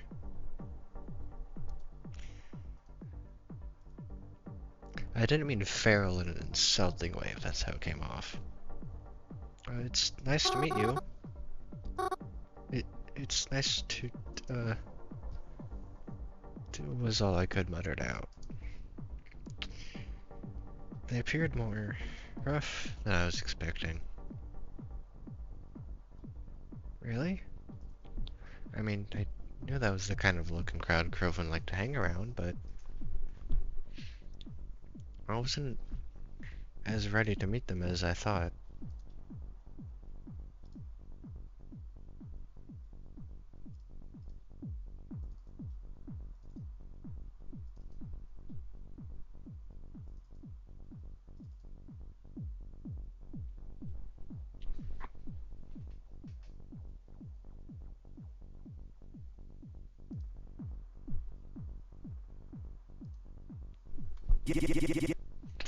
Alright, check them out.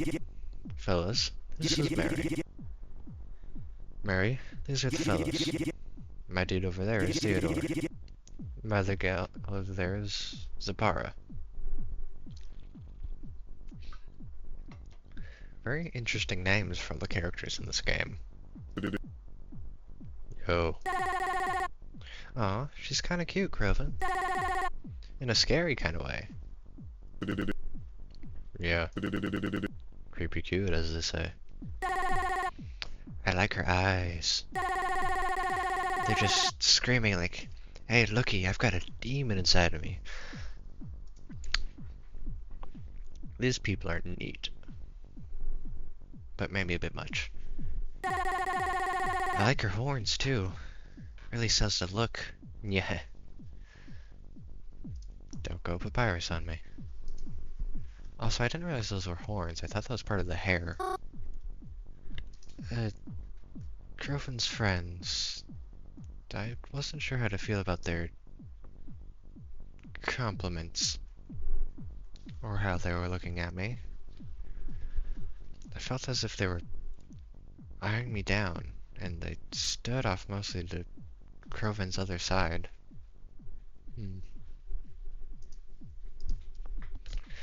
I wish they'd stop looking at me like that. Well, this guy's got sunglasses at nighttime, so you know he's got no idea what's going on. I wasn't really sure what to say. Alright. What are we waiting for then? Let's get in there. I peered around Croven and his pals. There was a bouncer in front of the door. He seemed like a giant compared to us. I could also see that he was kind of glaring at us. I whispered over to Croven. Is that guy going to let us in? Huh? Oh, no, definitely not. It's cool though. I'm gonna be a distraction. Oh no. Then you guys will run in, and I'll find my own way in. Huh? We've done this plenty of times before, so don't worry about it. I promise. It's gonna be okay.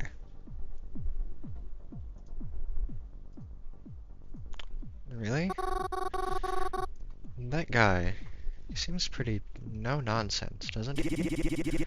Relax. I know what I'm doing. As long as you're with me, Mars, you're good. Well, except for these next few seconds, but just follow Zap and Theo. They'll show you how it's done.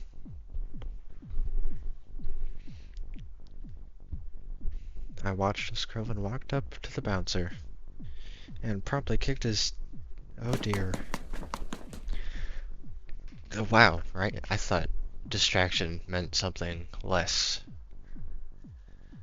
violent and illegal. Oh, what we're doing is already illegal. Probably. Croven then zipped right past us, the bouncer charging down his path, missing the rest of us by a hair. Before I could even call out to him, I felt a tug on my arm, as Theodore and Zapara pulled me to the door. Come on, Dumbutt. That's our opening. And I was brought inside without any more protest.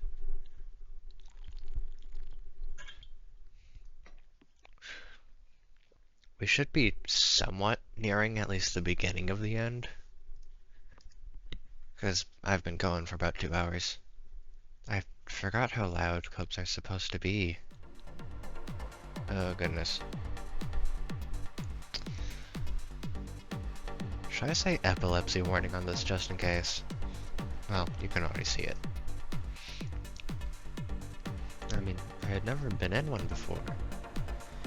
And I had expected them to be loud, of course, but I didn't like the way the music felt as it pumped through my ears. It made my bones shake. It was pretty dark.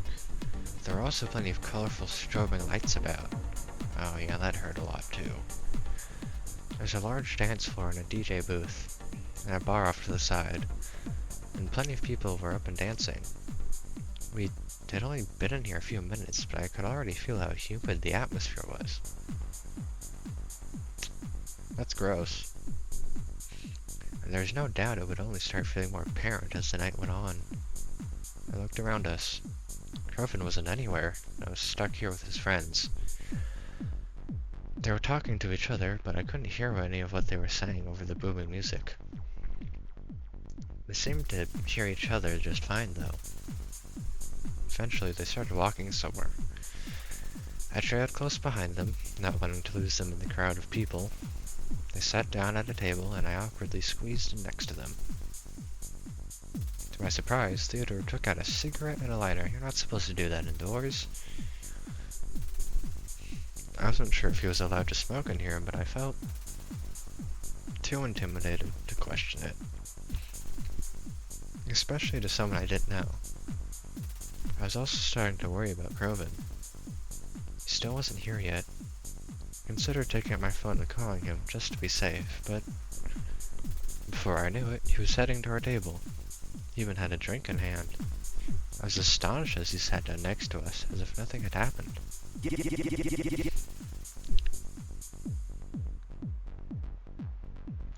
Oh, she's very crazy, okay. Interesting scene. Jeez, can you believe these butts? Oh, I believe it. Especially when it comes to you. Hey, shut up. I don't understand why it's always gotta be like this. I'm giving them money after all. Oh, ow. It's starting to hurt my eyes a little. Shouldn't that be enough for him? How'd you get back here anyways? Nah, don't worry about it, Morris. I got it all under control. He says that. I say it 'cause it's true, you effing D. So, what were we talking about over here? Nothing. We were just waiting for you to show up. Aw, waiting on little old me. That's so sweet. So sweet I could puke. Oh, again. Shut up. Grieving and his friends laughed amongst each other. Anyone could see how close they were with just a quick glance at them right now. It seemed to make them happy.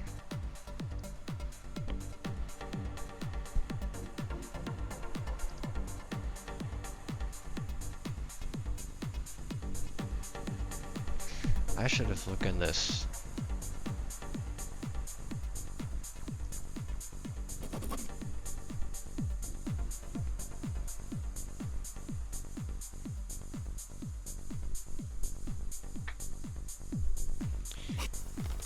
I should have looked at these settings a lot longer ago when I was taking screenshots. Okay.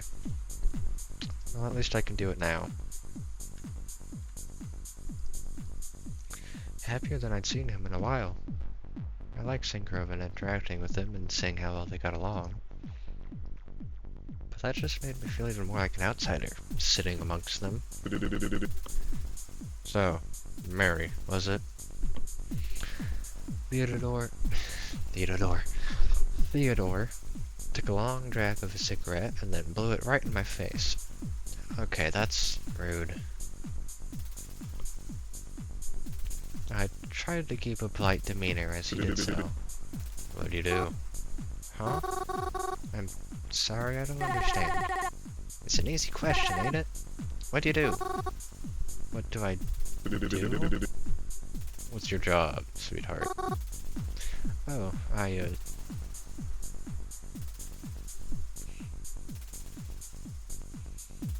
used to be a waitress, but it only lasted a little while. I'm not the best when it comes to people, I guess. Luckily, I've been able to stay with Grieving while I try to sort things out. He's been very generous, letting me stay. Oh. Crovin's letting you have it easy, huh? You mooch off him, lad? You're playing things smart if you are. What's he bought for you, huh? Huh? If it's the jacuzzi, can I try it? Hey, knock it off. No, it's not like that. Unless it is. Does Crovin think I'm mooching off of him? Eh. You would say that, huh? I'm not following. Don't worry about it. That's just an idiot. Yeah, says you. Point proven. Anyway, so Mary, where do you get those eyes, huh?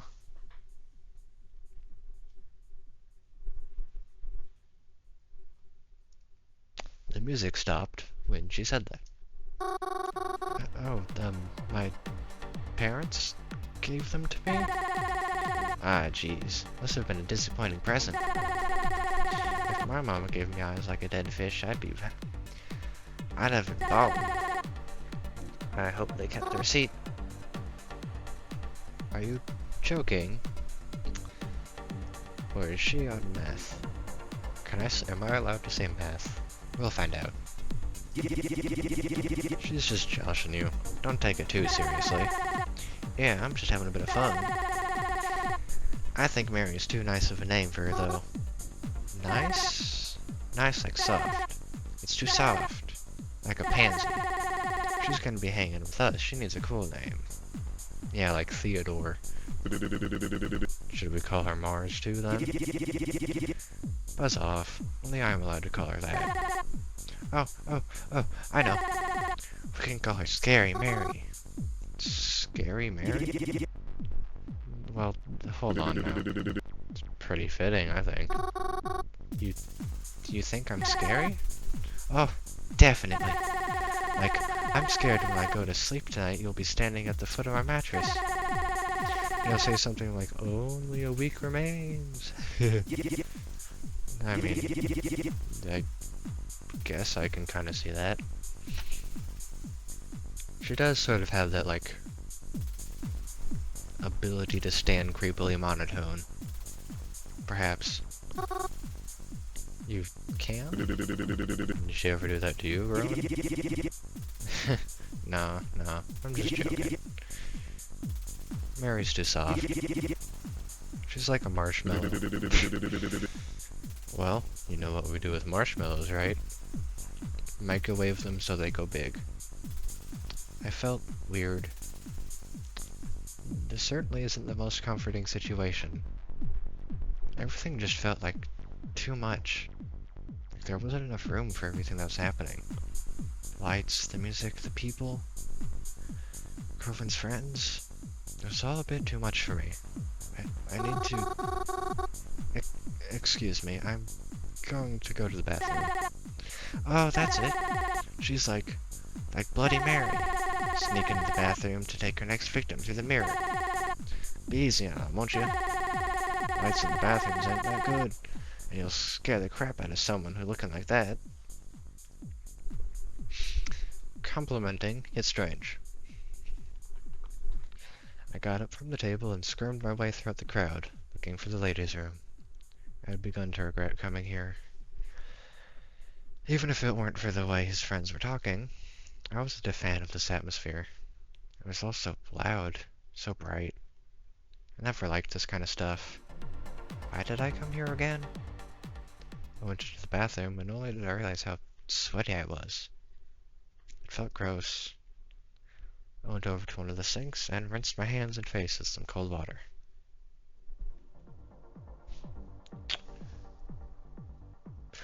Please don't steal. Okay, I thought it was a salt block for some reason.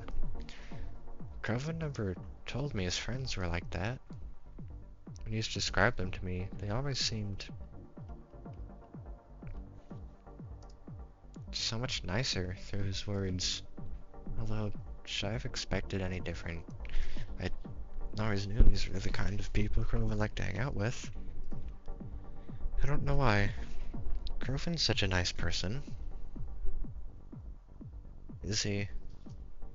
Even if he hasn't been the nicest lately, still. Crovin being moody.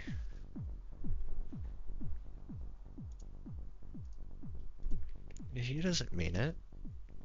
Just because he's been cranky lately, that doesn't mean he means to hurt my feelings.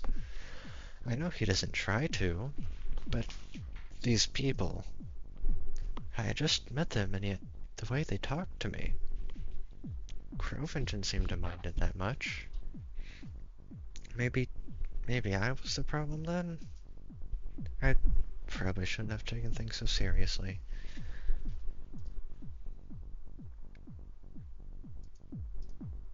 Before I could have my thoughts to myself much longer, though, someone opened one of the stalls behind me. Hadn't even noticed someone was here. It's a good thing I wasn't thinking out loud. She approached the sink to wash her hands, and I realized it was Twyla? Twyla.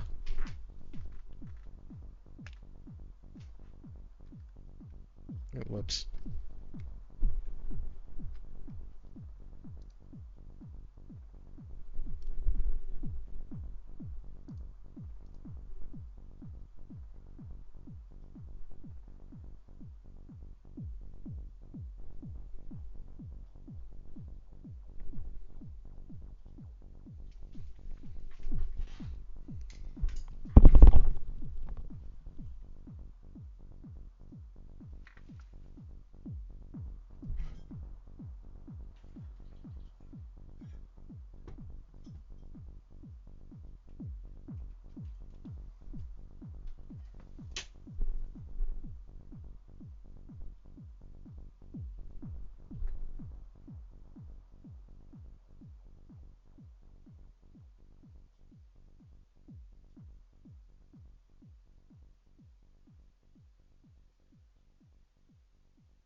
Twyla?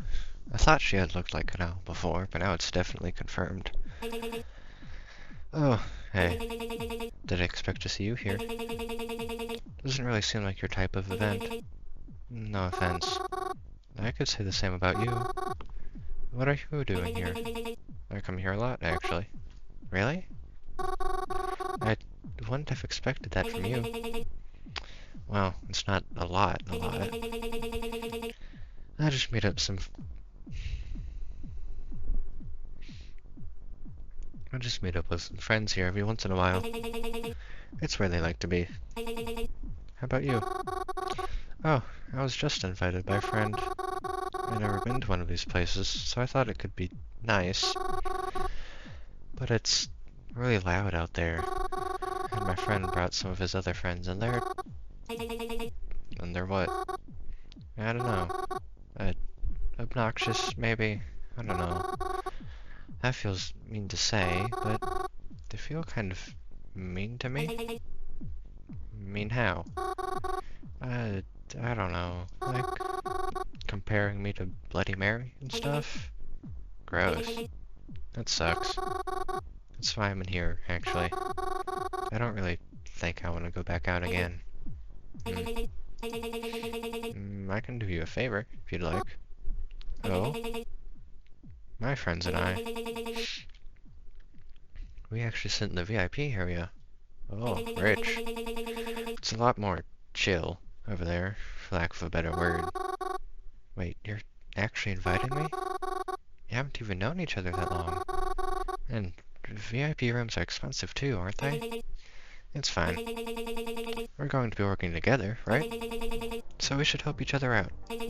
Besides, I have a feeling you're not really going to be coming back to this place after tonight, so I don't think anyone will be bothered by you just being here one time. What should I do? Tyler's offer does sound very appealing, but Croven invited me here. Can I really just leave him alone? No, he's with friends, but still. What if he starts wondering about me? What should I do? Okay. Let's go with her. That sounds really nice, thank you. If there was an option, we should at the very least text Croven to say, hey, this is available to be, but no, probably not. You're welcome. I left the bathroom with Twyla. It almost seemed as if there were more people now than when I had entered. I suppose it was completely possible, but it made me feel claustrophobic as I exited the muffled comfort of the bathroom. I struggled way too much with that sentence. Twyla snapped me out of it, though. She gestured for me to follow her, and so I did. We squeezed past people until we made it to a pair of big double doors. There was a tall man standing before these doors, too. There was even a red velvet rope, like the kind you see in movies. Did you know that the thing that holds those ropes are called stanchions? Anyway, I never thought I'd see one in real life. How expensive was this room? Upon seeing Twyla, the man reached over to unhook the rope and open the door, allowing us entry. I followed Twyla inside. As the door closed behind us, I instantly felt more at ease. Twyla was right. It was a lot more chill in here. For starters, it was much more well lit. No flashing lights, just pretty chandeliers that radiated a warm, sophisticated area. The music in here was also a lot calmer. It didn't quite make my ears ring like the music outside did. I could still feel the muffled thumps of the outside music, but it didn't bother me nearly as much now. They had their own music playing. It wasn't completely my style, but still. Plenty preferable as to what was out there. I continued to follow Twyla as she walked over to one of the tables. There are a few tables in here, some more crowded than others, but there was still a fairly small amount of people in here. The table Twyla approached already had someone sitting at it, but she appeared to know Twyla as we made our way over and sat down beside her.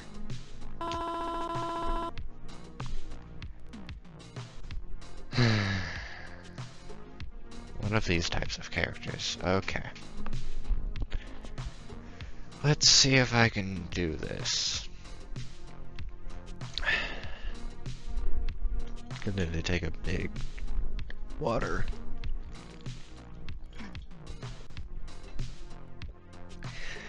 Twy, you're back. You even made a new friend while you were out. That's so neat. You've got, like, the magic touch, Twy. Ignore her, Mary. She's a bit drunk. Oh my gosh, I am not. I'm just, like, so happy to be making even more friends. When I was a kid, my parents were worried I wouldn't make any friends. They should have just taken me to the clubs. It's so easy to make friends here. Right. That's exactly what I was thinking. Anyway, Mary, can I offer you anything?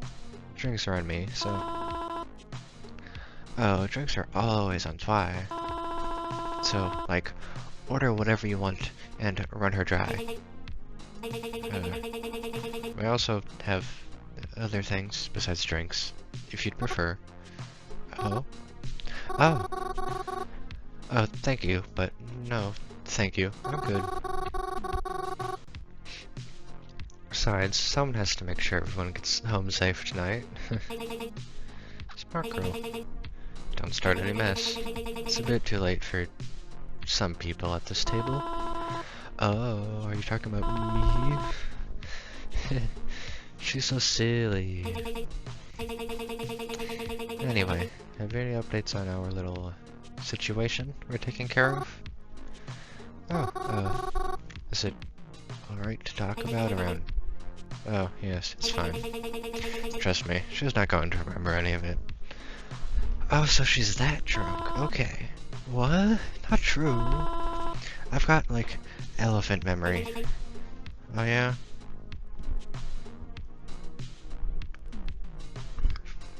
Philo pointed to me from across the table. What's her name, then? I said it a few times already. Hint? Right. Philo turned back to face me. As we were saying. Anything on your end?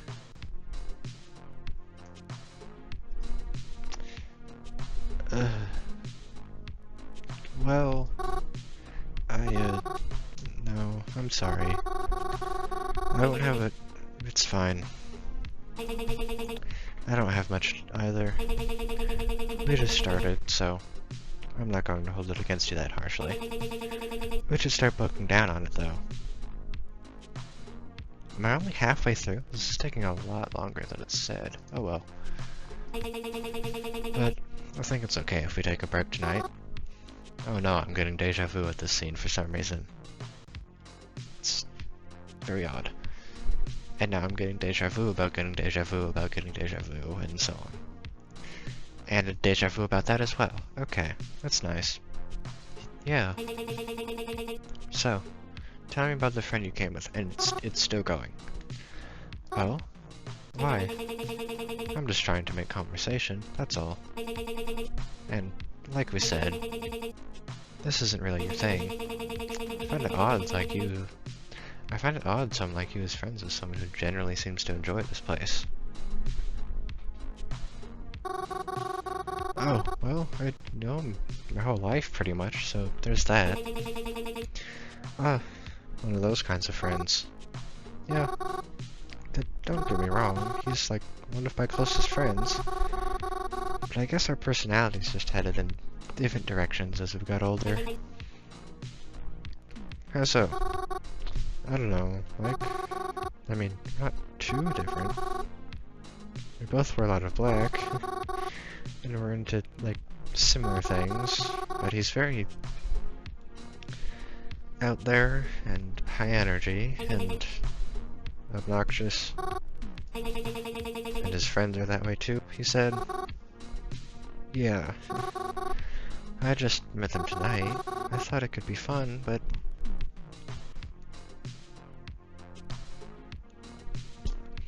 I don't know. It hasn't been feeling very fun. Kinda wishing I met them somewhere else, maybe. I don't think clubs are the best place to meet people. What? What are you talking about? I think it's great. It's fine, Mary. After all, you can't expect everyone to like you. What'd they say, huh? Oh, they just, they called me scared. They called me scary looking. But it's not like I haven't heard before, so... Huh? Right, well... Like I said, it's fine. So the eyes are important. I'm taking it. I brought you here after all, so you don't have to sit with them anymore. Twyla's so nice. Nah, she's just lucky. Lucky? And so are you. So don't get things confused. Aw, I changed my mind then. Twice mean.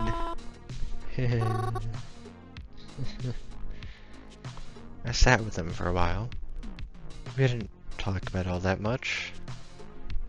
Well, Twyla and I didn't, at least. The drunk girl went on and on about a bunch of stories of hers. I never learned her name or how she knew Twyla, but she was very nice and seemed to be having fun. I know she was drunk, but still, she was nice. And speaking of people who were drunk,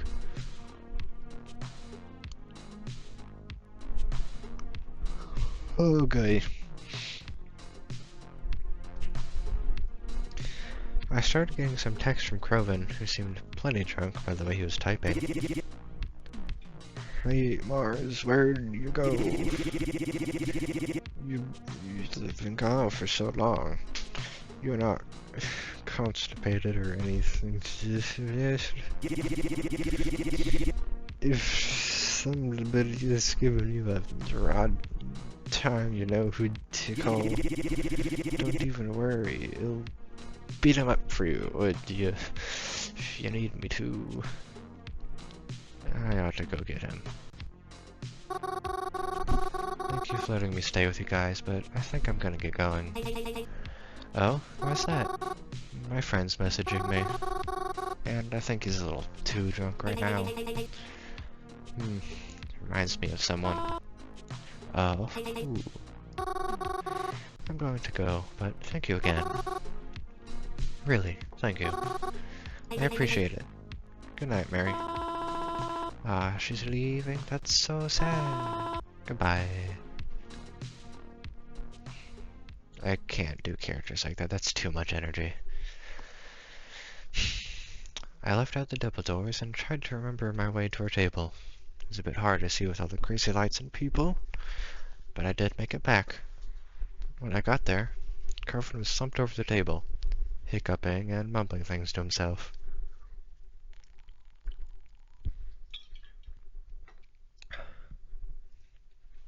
It never used to be this bad when it came to drinking. I picked him off the table and told his friends I ought to get him home. They didn't protest in the slightest. I wished them a good night, stumped Croven over my shoulder, and headed to the exit. I wasn't sure how I was going to be able to get Croven out without the bouncer noticing. But to my surprise, when I opened the door, no one was there. I was confused, but I also wasn't going to pass up this opportunity. He didn't, knock the guy unconscious or kill him, did he? I hurried along as fast as I could, though with Crow on top of me as all.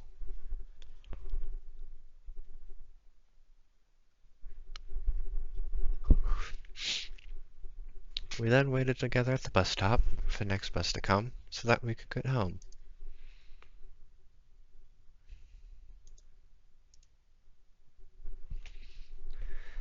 It was hard for me to tell if Croven had passed out or not while we were waiting, but he got up when the bus arrived.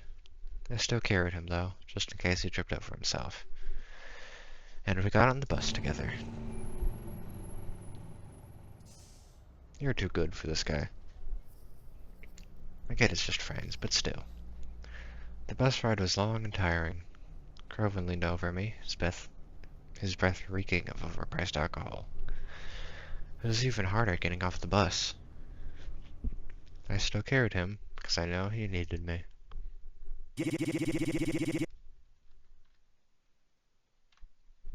Mary. Yes? Are you okay? Mary. He hiccuped up. I never liked seeing him like this, but at least I knew that when he was with me, he was safe. Yes, Croven? I love you. I love you too. And I really do. I've always loved Croven. He was like family. The first friend I'd ever made. The only friend I'd ever made. Hearing him say he loved me was something he seldom did as the years passed. So hearing him say it right now, well, I wish I could say it made me feel very happy. It did make me feel a little happy, but I wish it was something I could hear him say when he was sober, too.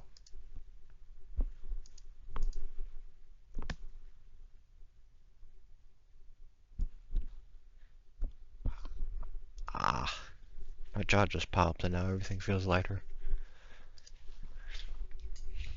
I carried Croven back to his room and laid him on top of his bed.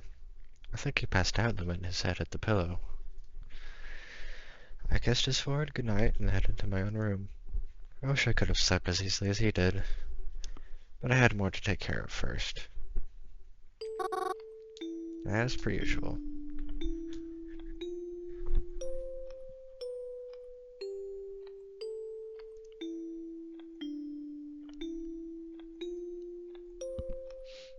Are you there?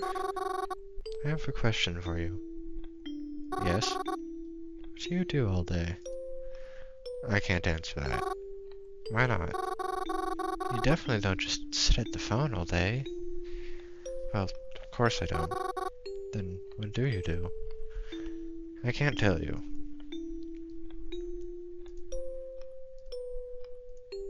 Is it because it's bad? That depends on what you classify as being bad. Well, I mean, just bad stuff. And what does that consist of? Just because something is illegal doesn't always mean it's bad. There is such thing as unjust laws, but most are okay. Like, murder is bad. And just because something is a law doesn't mean it's good. Again, unjust laws have existed in the past, and yeah.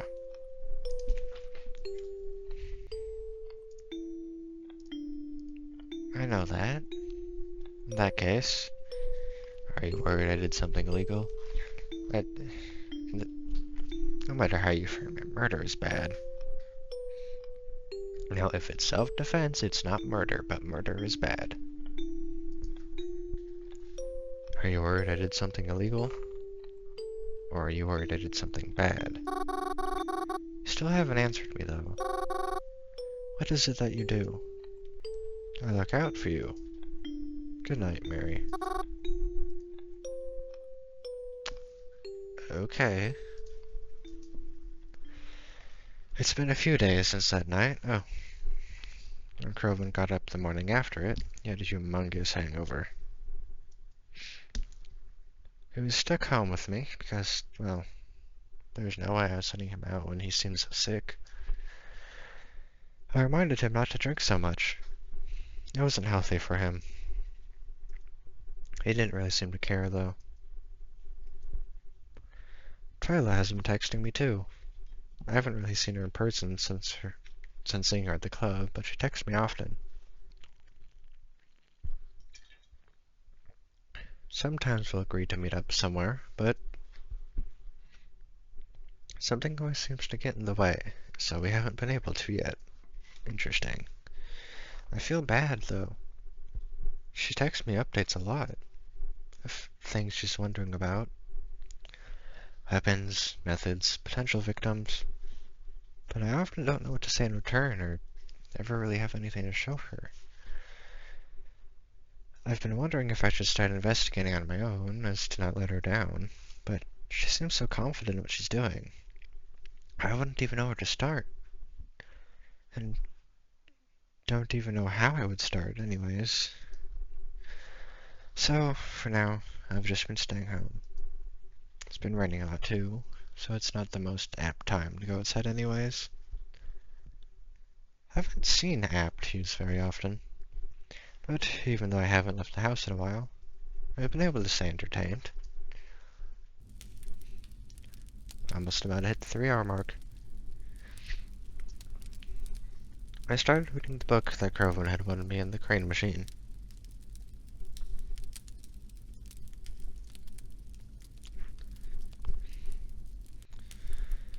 When I saw the title, How to Talk to Ghosts, I figured it was, well, figurative. Thought it'd be some spooky story with a clever title, but to my surprise, it is written as more of an instructional guide. It's a very interesting read.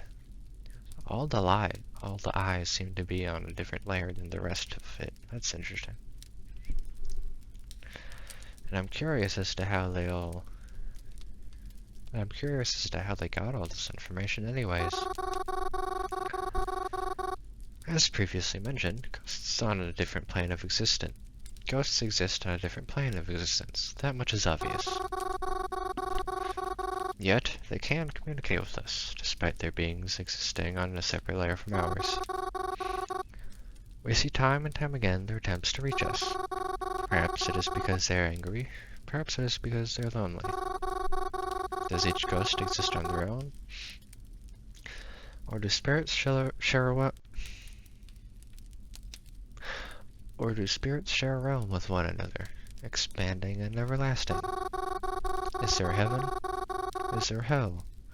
Or is there only purgatory, stretching for miles beyond what we can comprehend? These are questions I cannot yet answer, for if I could, I wouldn't be here writing this now, would I? But there is a question I have been able to answer. Since ghosts can make contact with us, I often wondered, could we contact them? Sure, you've heard of psychics and mediums and whatnot, but that is only half of what I'm talking about.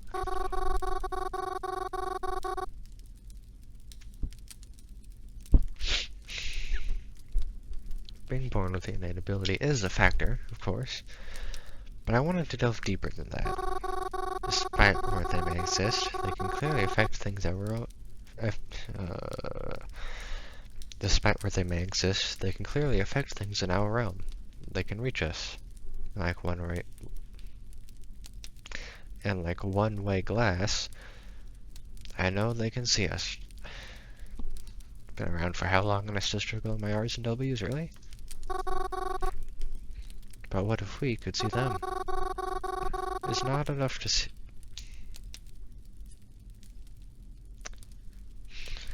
It is not enough to hear them. I wanted to see them, to travel to where they were. I believe that, when you die, perhaps your soul can become unrestricted. But what if we could accomplish the opposite? What if a living being had the ability to unrestrict itself before death? Perhaps this sounds like crazy talk, but you will find that I successfully... Oh, my phone is ringing. Hello? Yo. Where are you? Huh? What do you mean? I'm at home. What? Well, that's lame. I thought you'd be out by the cemetery by now. That's kind of your thing, right? Well, I mean, it's raining, no? Nah, just a little cloudy out. Besides, I was gonna be heading there, so I thought I'd meet up with you or something. Then we could, like, get lunch or dinner or whatever, I don't know. That sound good to you? Oh, well, I can leave now if you'd like. Yeah, come on. I should be there by the time you get here. Just don't keep me waiting long. Well, it looks like I wouldn't be stuck at home all day after all. I put down my book and made sure the fire was completely out before going to meet with Grieving. I felt so surprised, but it was nice to see that he wanted to spend more time with me. I hope this would continue, and when my parents come back, maybe everything will start feeling a bit more normal again. This video is going to be very long, but I mean, viewer at home can watch it in parts.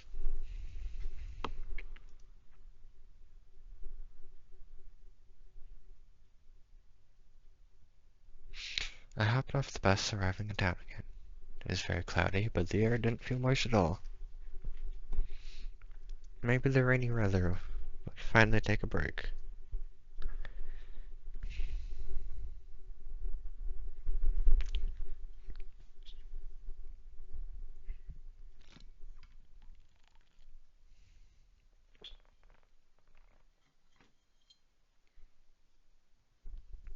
I made my way over to the cemetery once again.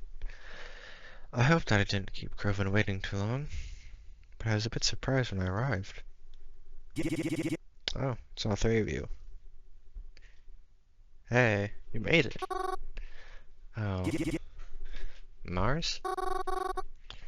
Oh, yes, I'm here. Grieving's other friends were here too.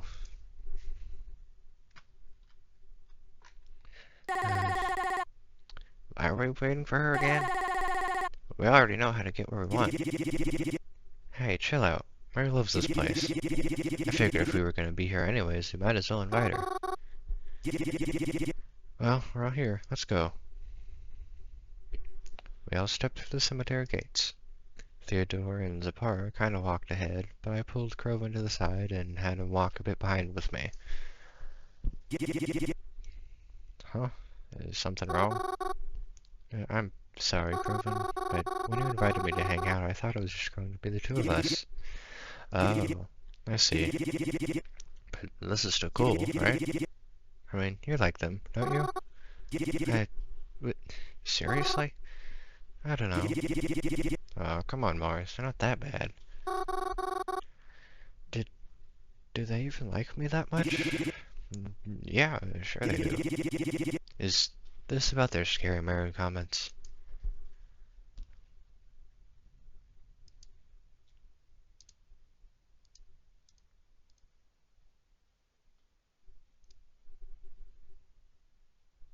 Hmm.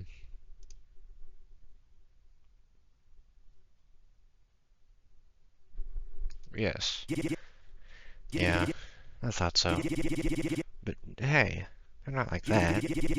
Promise. You just met him in the wrong environment, that's all. It'll be fine. Alright. Okay, so I thought he was more on the emo side, but he's more like the older brother from Diary of Wimpy Kids, whatever his name was. I know the cemetery like the back of my own hand, but I wasn't sure exactly where we were going. Or rather, I didn't know where they were going. So, do you guys come here often? I spend a lot of time here and all. Oh, outlines. But I can't remember. But I can't say I remember seeing you guys here before. No, not really. It's not quite our vibe. But it's good for a few things every now and then. Every now and again. Oh. Are we here to visit someone then? Heh. As if. You'd never catch me here looking like some overwatered pansy. Even when I'm dead. Isn't there a tank called that? Oh.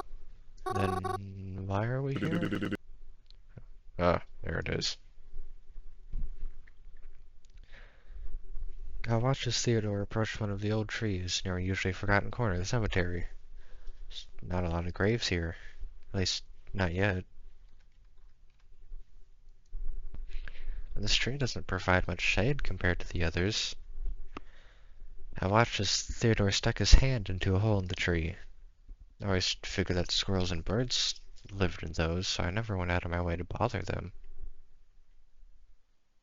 But when I saw what Theodore pulled out, I was very upset, to say the least.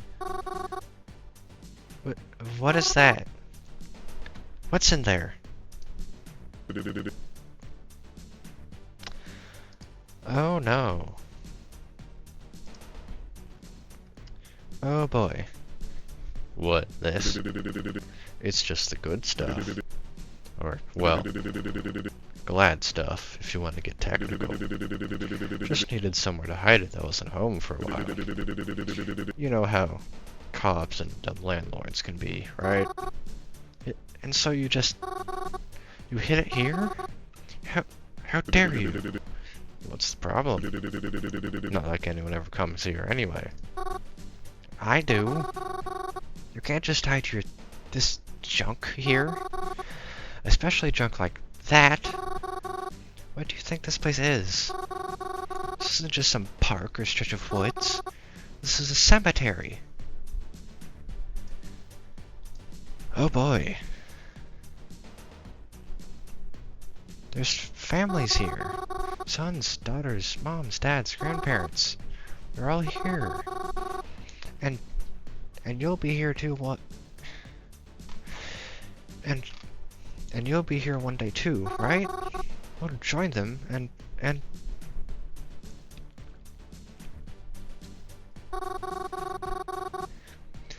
you'd be so pissed if someone did the same thing to you.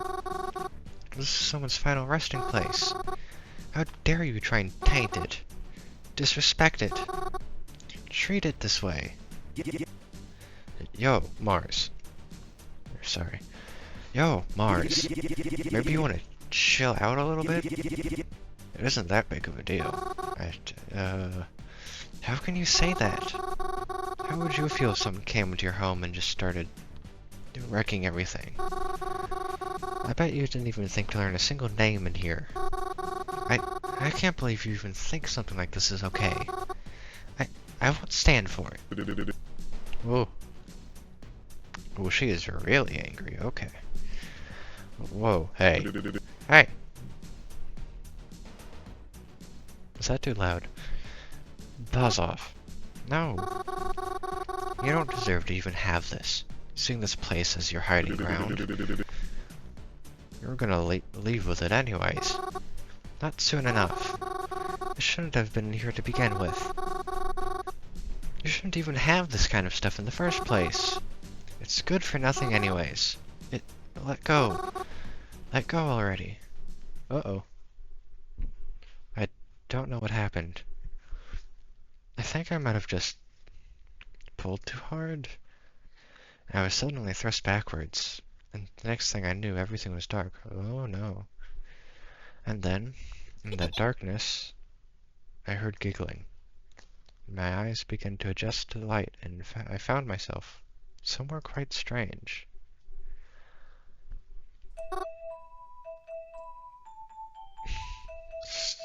Excuse me?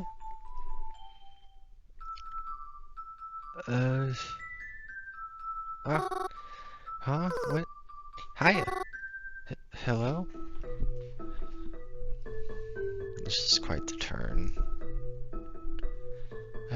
Where am I? You're on my boat. I've already got dibs on being captain, by the way. Guess you're going on this venture with me. Huh? Where are we going? I don't know. That's what makes it an adventure. Oh, sounds fun, but I was just with my friends, wasn't I? I was so confused. Where was I? Who's this girl? And are my eyes okay? Yeah, but we're friends too, right? Oh. Are we? I'm sorry. I can't say I remember you. Yeah, you do. Come on. Just because I'm a kid doesn't mean I'm stupid. You're always here. I am? Am I? Yeah.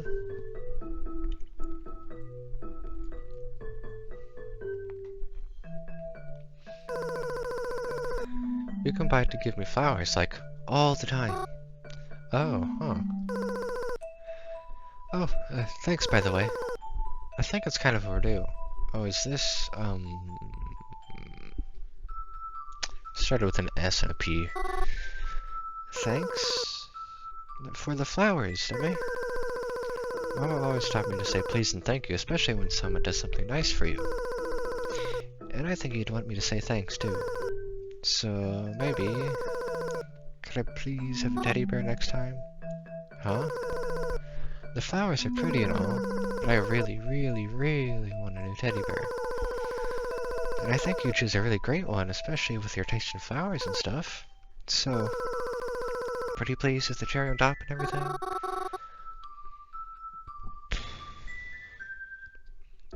Wait, I'm sorry. Please slow down.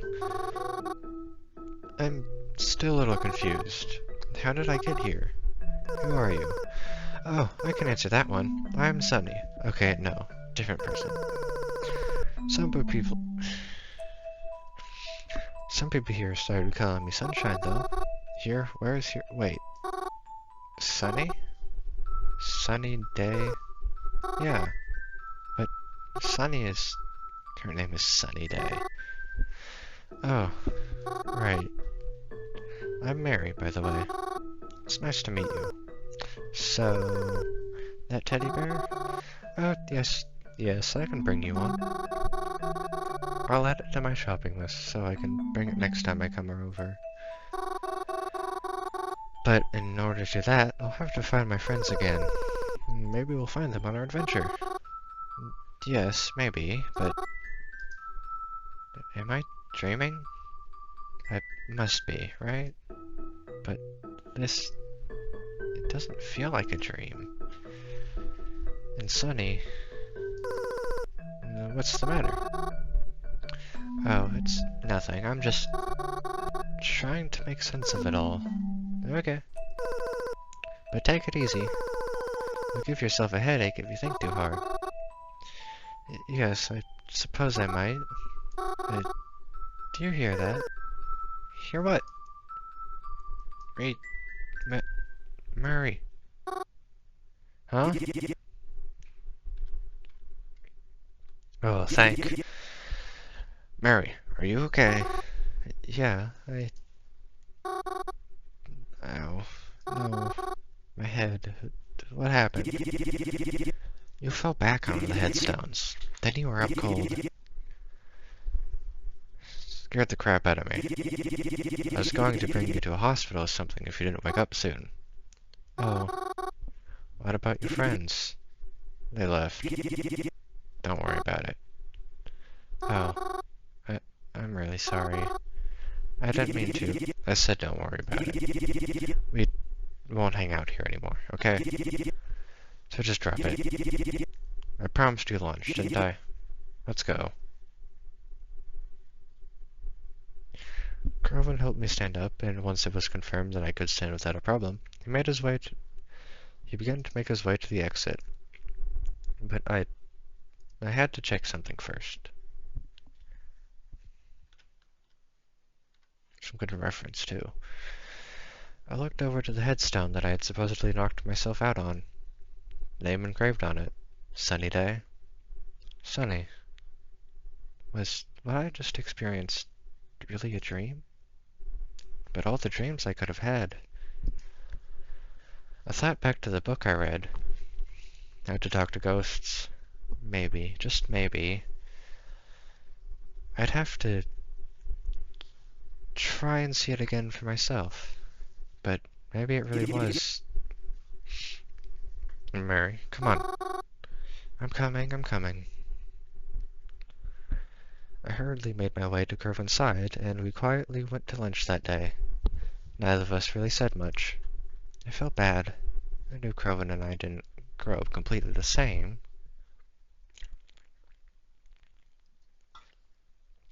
But I had no idea the kind of friends he made were people like this, either. Did he always hang around people who acted like this? I didn't know how to feel. The Kervin that I saw around these people isn't the Kervin I used to... Who's the Kervin I know? Is he just a ghost too? No, I shouldn't think like that. I just didn't want to think about it at all.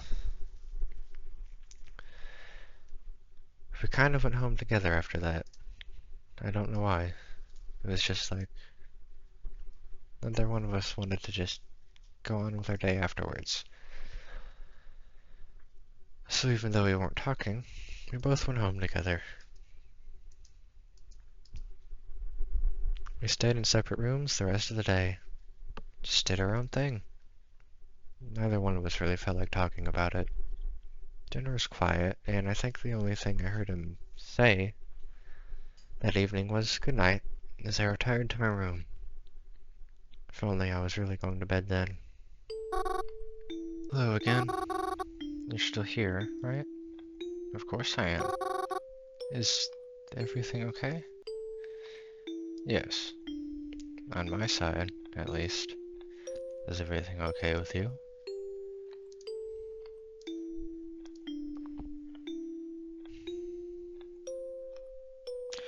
I don't want to start confiding into whoever this is. Yes, everything is okay. Are you sure? They are as okay as they can be. I see. I know I cannot do much in my current position, but please do not worry too much. I'm sure you have your fair share of worrying.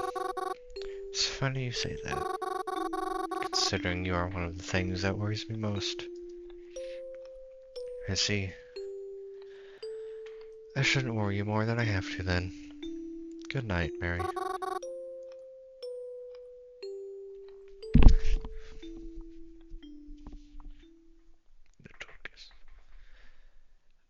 A day or two passed since then.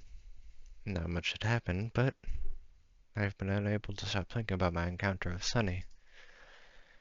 It's just so bizarre to me.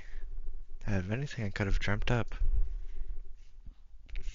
Unless, of course, had I really spoken to a ghost that day? That couldn't have been possible, and yet... I thought back to the book I read. But I don't understand. I hadn't done anything special. I didn't recite any chant or practice any written method. Why would I suddenly be able to speak to a ghost? Maybe it was just a weird, coincidental dream after all. I had to be sure. I decided to head back down to the cemetery during the morning. Even though I knew a general idea of where I was... Even though I knew a general area of where everyone was, I didn't really have an idea of who I was really looking for. I think you might be interesting. Decided, I sat myself down on the grave, and then shifted myself into a lying position over top of it. This felt weird, but I had to know. Shut my eyes and tried to think of nothing more than sleep, hoping that I could somehow fall asleep soon. I'm not sure exactly when, but I did, for I woke up to the sound of a graceful violin. Ooh, it happened again. Just like with Sunny, I woke up somewhere new. This is a theater, isn't it?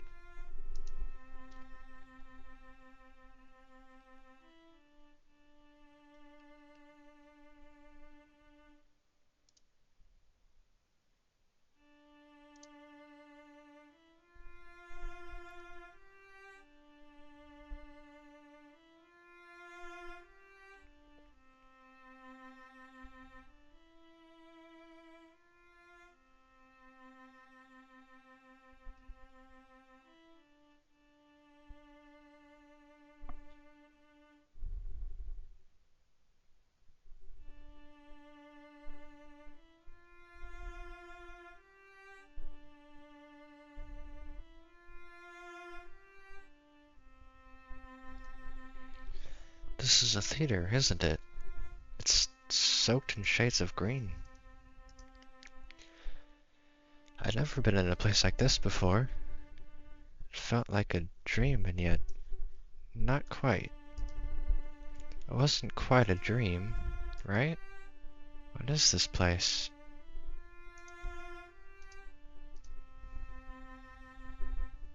Listen.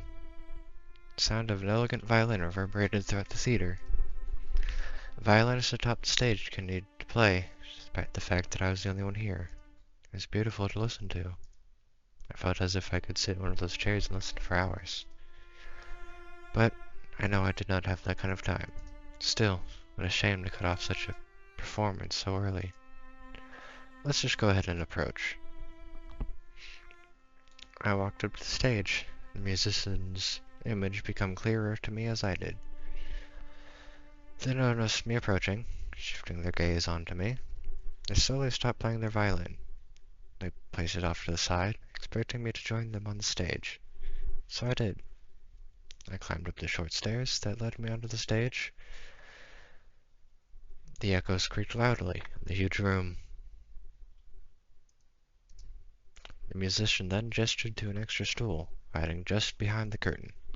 I grabbed it and placed it beside theirs. Oh, Lydia Walton? The one and only.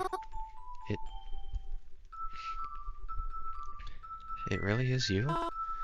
Well, I don't see who else it would be.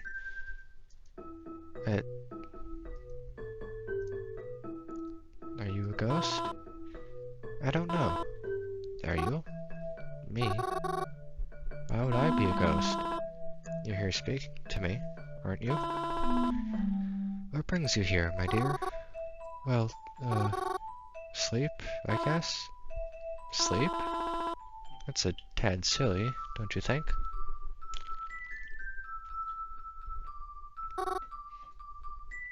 Silly? You're playing violin to an empty theater. Oh, it's not empty. You're here after all.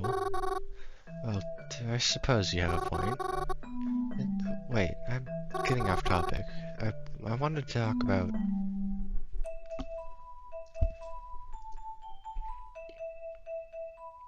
Am I really speaking to a dead person right now? I don't know. Am I? Huh? Well, no. I'm not dead. At least, I don't think I am. You don't sound so sure of it. You're the one always visiting us. You think you would know by now. Me? Visiting? But I've never been here before. Well, maybe once before, but that's it. Nonsense. You're always here. I'd even say you're here more often than you aren't. I don't understand. Oh, I'm sure you don't, little flower girl. I suppose all those petals that find their way upon my stems just happen to fall from the sky. I don't follow. Silly, silly, silly. You're always bringing flowers. Do you think we don't receive them? Wait, sorry. Are you telling me that when I bring flowers, they wind up here? Seems so. Then I really am talking to a dead person right now. Not very quick, are you, dear? That's alright. Sorry, it's very exciting to be actually talking to you. Yes, I get used to that a lot. Although, normally in a different context. Wow, this is so... Wait, I am a bit confused though. Lydian, yes? Well, it's just that, according to your tombstone and all... Yes? What about it? Well, if it's correct...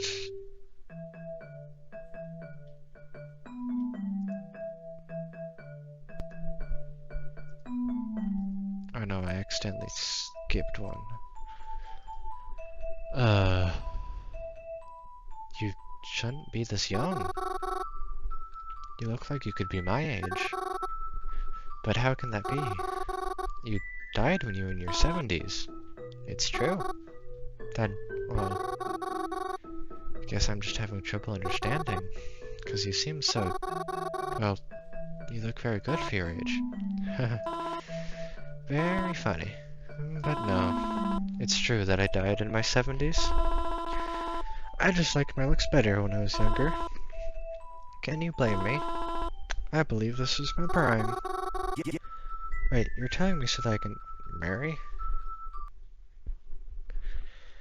And, once again, I was ripped out of the strange world by a very familiar voice. Mars, what are you doing? You okay?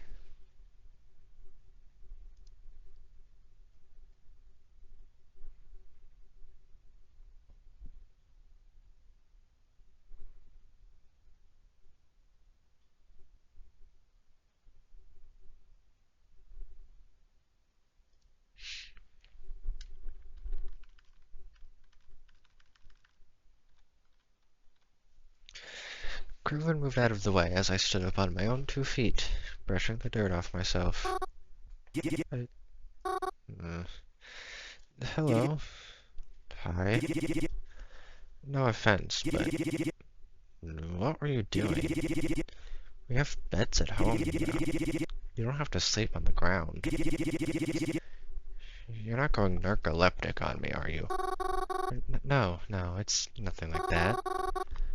I did it on purpose, actually. Why? Well, it's like... I don't know how else to say it, but I think... Yeah. I think I can talk to ghosts.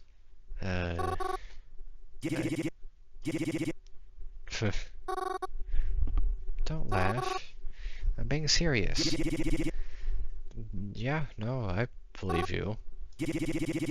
So, did Jasper the Friendly Ghost invite you over for tea, or Groven, I really am being serious. I swear I'm not lying. If I can prove it to you... Hey, come on. You don't gotta get like that. If you're serious, then I believe you. But, sleeping outside is kinda a little dangerous, yeah? So maybe, like, don't do that. Especially all by yourself. Ah, right. Well, yo, Rowan. I could have had more enthusiasm in that one. Rowan and I turned our heads to look towards the cemetery gates. Theodore and Zapara were on the other side. Theodore was waving over to us, hand high in the air. Zapara had her hands gripped tightly on the bars of the gate. She was bouncing them down as if trying to get Croven's attention. As if we couldn't already see them. Croven turned around and quickly walked over to the gate to talk to them, but they still didn't step inside. I followed behind, at a distance. Well, look who finally decided to show up. Us. What about yourself? I'm always where I'm supposed to be. What you doing in here anyways? Thought we weren't allowed in here anymore. Yeah. But I saw Mars asleep in here, and I had to wake her up. Sleep. She a narcoleptic or something? At least pretty sure she's not. She thinks she can talk.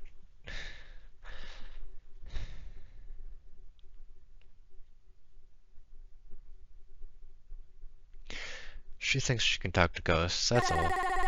Ha! You're kidding. Hey. Don't laugh so hard. Can't you show us that? I wanna see. I don't know. Let's see. Yeah, Mars. Groven called out to me. They're a lot less friendly to us when these two are around. You wanna show the boys what you can do? Huh? Show us you can talk to ghosts. We're gonna go to a haunted place anyways. Haunted? Yeah. We were just gonna mess around and maybe pick up a Ouija board on the way there. But if you can talk to ghosts, then that's just as good, right?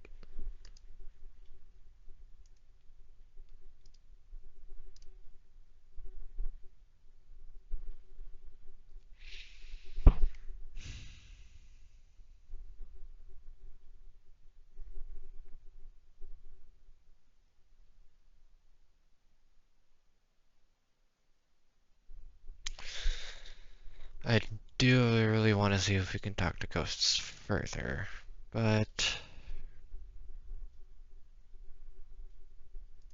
you know what? Sure. Really? Yeah. Maybe it'll be fun. Woo! Come on, let's go! Crazily. I followed Crowman and his friends out of the cemetery. I wasn't even sure where we were going. But I felt as though I couldn't decline their invitation, especially since things didn't end that great with this last time. I didn't want to leave a bad impression. But it was fine. I was sure that if I just stayed close to Croven, I'd probably be okay. I followed close behind as they walked, talking amongst themselves. I wasn't really tuned into their conversation, too busy caught up in my own thoughts. Then, after walking a while, we entered a much different part of the city.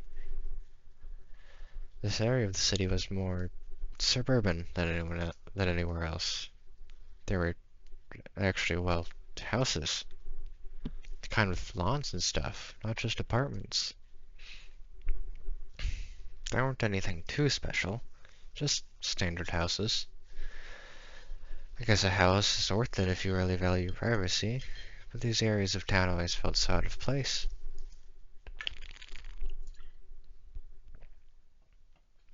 And since there were only houses here, no shops or anything like that, I felt like a trespasser entering the neighborhood. even if even if all we were doing was walking around. Like I said I would, I stayed close to Grieving, and I made note of the house they were approaching, and then stopped in front of. Here she is. This house. It was a bit bigger and nicer than the others on this road, had it not been for the state of disrepair that it was in. You can see the cracks in the windows all the way from the sidewalk, not to mention all the tall and unruly grass that probably hadn't been cut in ages.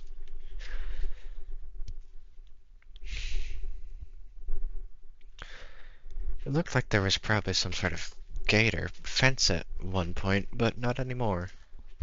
There was nothing stopping us from waltzing right up to the front door. This house is haunted? Well, just look at it.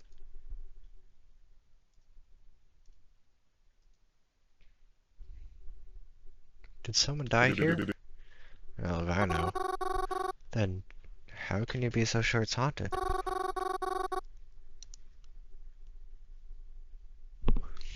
Wouldn't being haunted imply there's a ghost here? Come on. Whoops. Come on, no bickering. You're wasting time. Let's just go in already. We walked up to the front door. Grieving was able to open it with no resistance at all. As soon as the door was open, an awful stench floated from the inside of the house. How long has this place been abandoned for? We stepped into the house. Reginald? We stepped into the house and through an archway which led us into what looked like a living room. It was in shambles, to say the least. I coughed after just a few steps inside. It felt hard to breathe, as if there was too much dirt in the air to really breathe properly. It was all very gross. Yeah. Didn't realize how moist this air would be. Haven't you been here before? Kinda. Doesn't matter. We're here, so go on. Do your thing. Oh, what? The ghost thing? Duh. It's kind of what we're all here for. What she means is we like to see you talk to ghosts. Like you claim to be able to.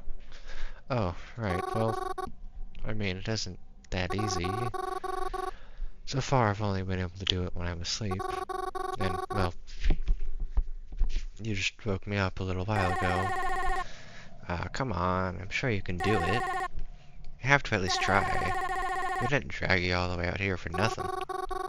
But we don't even know if this place is even haunted. What if it's all just a waste to begin with?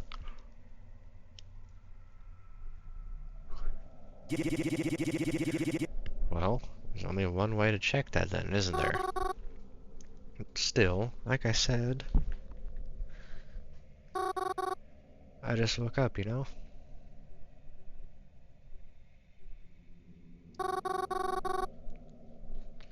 I know I'm usually pretty good at, like, just falling asleep wherever, but I don't think I can fall back asleep as quickly after waking up. Grieving can sing you a lullaby. No. You do it. Oh, Crow, you know my singing voice isn't as angelic as yours. Mars, would you be able to fall asleep if I sang you a lullaby? OMG, OMG, OMG! Girl Boy's gonna sing for us, haha. It's not for you. Grieving seems embarrassed. Lay down on the couch. I'll try singing for you. I did what he asked of me. Everyone was already here. I didn't want to let anyone down. Besides, it couldn't hurt to try, right? I laid back onto the old couch and closed my eyes, hoping that it wouldn't break beneath my weight. I heard Grieving's friends begin to giggle amongst themselves as Grieving cleared his throat, readying himself to sing to me.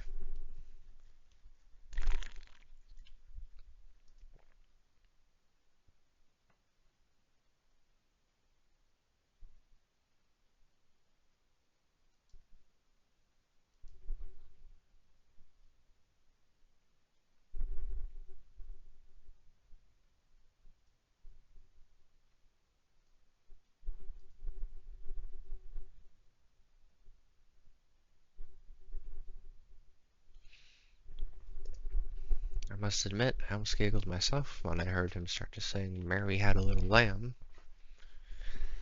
Although, I'm not sure I would describe his voice as angelic. It was actually pretty nice to listen to. The only song he usually sings along to are loud punk ones, so it was a nice change of pace. And despite how dank the air was, and how itchy the sofa felt, I actually did end up finding myself drifting off to sleep.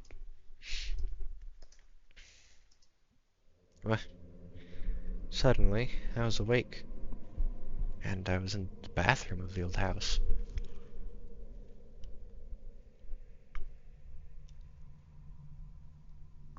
Did it work?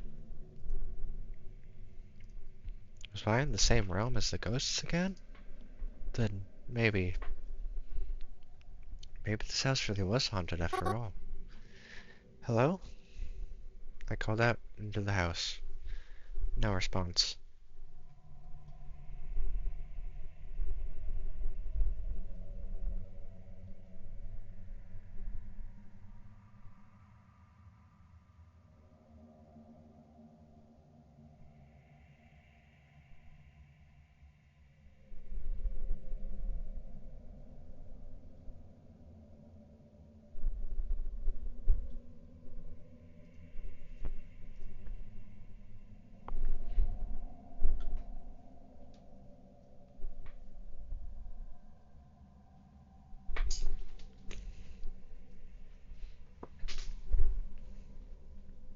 I guess I'd better look around then.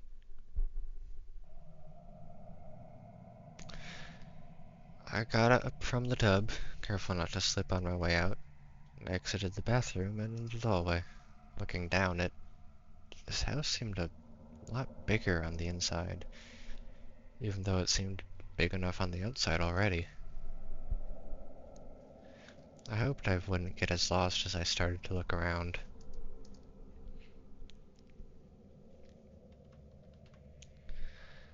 The hallways were almost a bit disorienting. I had no idea what floor I was on, or where the staircase was.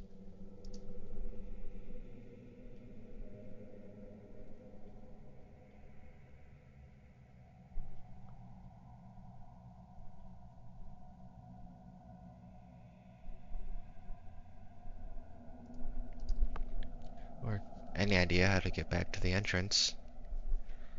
But if I was here right now, surely there is someone's ghost that I could talk with. Well, I'll find my way around. But where should I look for them?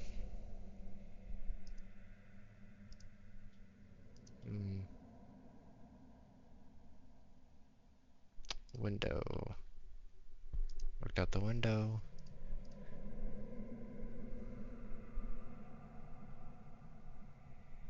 It's probably that the ghost should be standing outside too, maybe in the garden.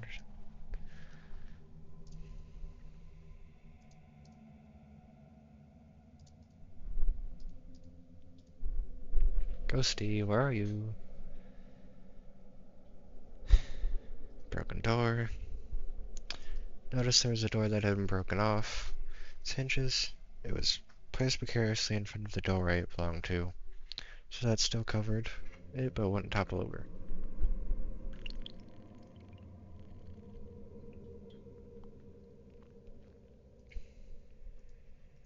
I walked over to it and grabbed the door with both hands. Lifted it up and then gently brought it to the side. Peered into the new open doorway. A little light from the windows leaked through, but it was enough to see with. There was an old metal frame single bed on one end of the room, and an old desk on the other. Other than that, there wasn't much else. And there was no ghost either. I placed the door in front of the doorway, the way I had found it. Crystal knob. I approached a door that had a crystal knob on it. None of the other doors I passed had something like this. Must have led to a special room. I grabbed the knob. The crystal felt cool in my hand. Turned the knob, but the door wouldn't open. Tried again, but it still wouldn't open. I decided to give up. I didn't want to force it open. Besides, if it was locked, that probably meant I wasn't supposed to be in there anyways. Kinda like this entire building.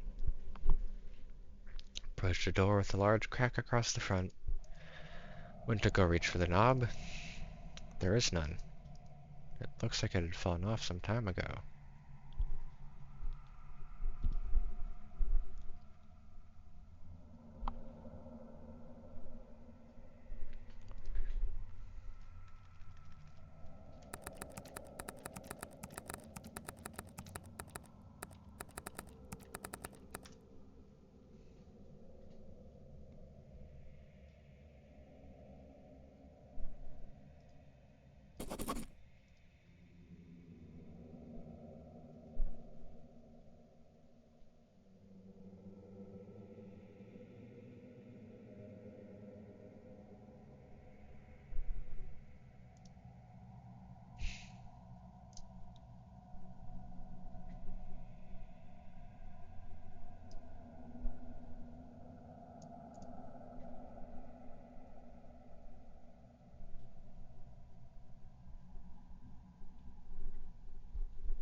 I tried to push the door open, but it wouldn't budge.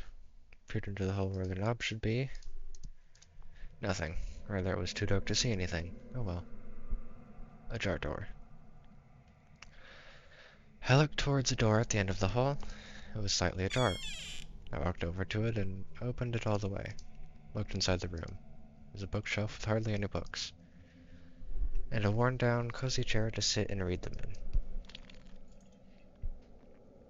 But no ghost. Closed the door all the way this time and left it alone. Okay, so description and reviews said this is like a 2 to 2.5 hour game your first playthrough, but I'm almost at 4. It did say the true route would add another extra 1 to 2 hours, but I shouldn't have hit that on my first run, should I? I kept looking, but the place seemed completely empty.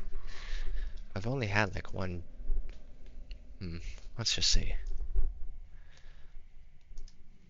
What was I going to do? Surely I'd be waking up soon. When I did, I'm sure the others would be expecting to hear what I found. Should I just make up a story of a ghost I met here? I mean, they wouldn't know the difference if I did, right? Seemed like that'd be my only option until... Footsteps. There was someone here after all. I heard them running away from my direction. Wait, come back. I followed after them. The direction they ran to. It led me to a door. When I opened it, there was a staircase behind it, leading towards an attic. Climb. Only one thing to do. We climbed. Another door. Light was sticking through it. Is there a window up here? I walked closer to the corner then. Oh. Hold on.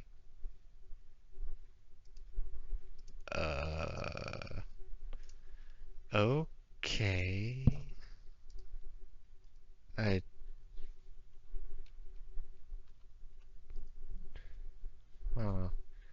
Take them down. I have to. Whoever you are. I took a step forward and reached my hands up to... Boo! Okay, yeah, that sounds about right. I stumbled backwards and fell onto the floor. Ha! Dude, that was so funny. Oh my god. You should see the look on your face right now. I got you so good. Uh-oh. I started to sob. Bawl. Quite loudly. And embarrassingly. Spara tried to talk to me, but I was too wrapped up in my own tears. Heard the heavy thumps and faint hey of what's going on, as Croven and Theodore found the way up to the attic to meet us. When they saw me, both of them seemed shocked and upset, and quickly diverted their attention to Zapara. Hey! Hey! What happened? The hell did you do to her? Ugh, it wasn't even anything. I just pretended to hang from the noose, and gave her a little spook when she got close. She's the one making a big deal out of it. Dude. Not cool, dude. That wasn't the prank we agreed upon.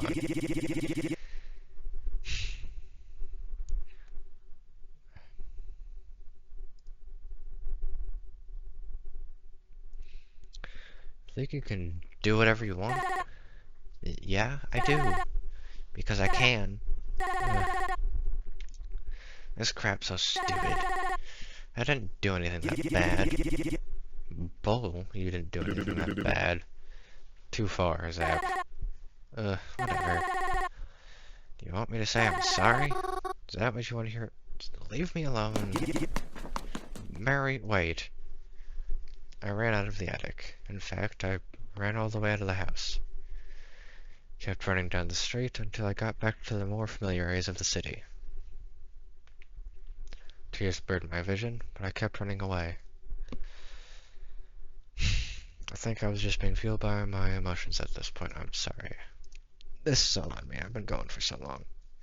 I didn't want to think of any of them. Enough is enough. I tried so hard to be nice, to be polite, to be their friend, but it was clear to me now that could never happen. I could never be friends with people like this. People like... And to think Croven continues to be friends with them. No wonder he's been so mean to me lately. As all this was going on in my head, I still kept running. And running, and running, and running. Until I bumped into somebody. Oh, whoa, is everything alright? Reginald? Yes. Okay, here we go.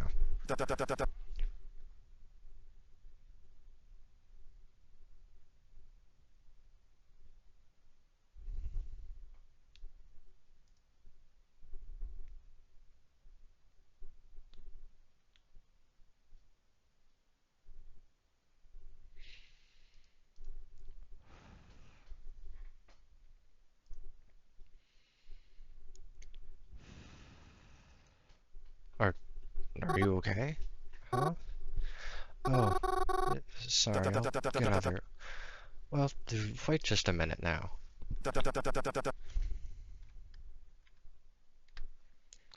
You seem awfully worked up. What happened? N no, no, it's okay. Don't worry about it. Not worry? Look at you. You're a mess.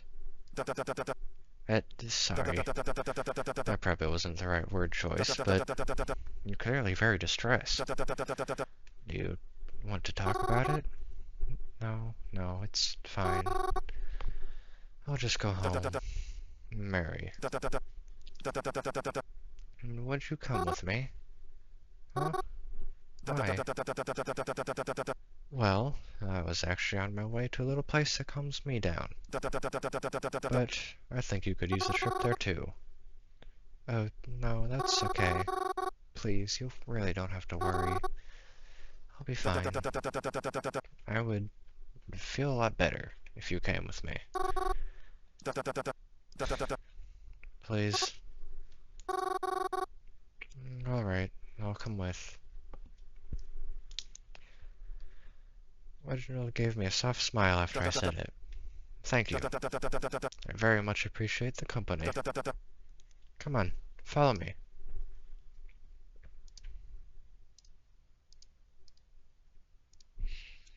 Even though he said follow me, Reginald grabbed me by the wrist and began to guide me down the sidewalk. I was a bit confused on the direction we were going, though. It's this way?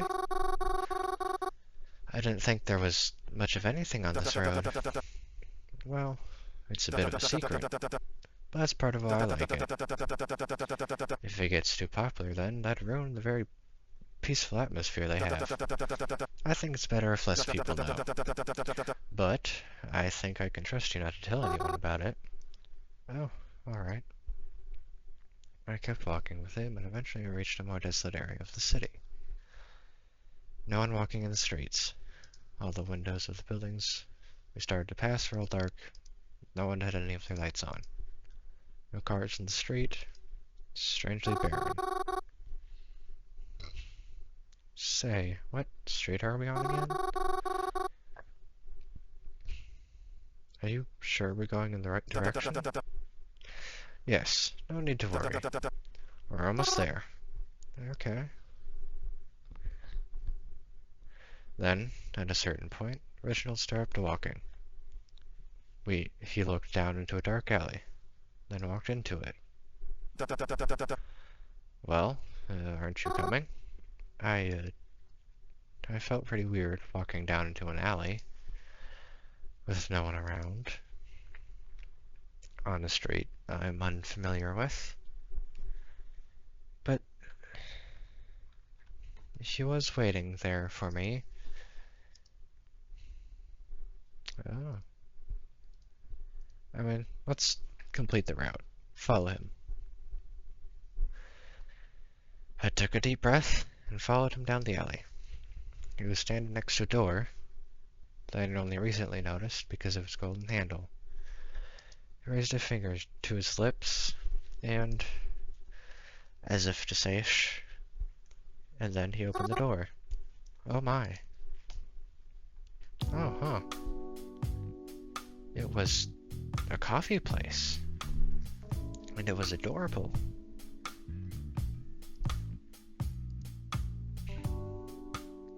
Pretty string lights were hanging from the walls and ceilings, and calm music played throughout.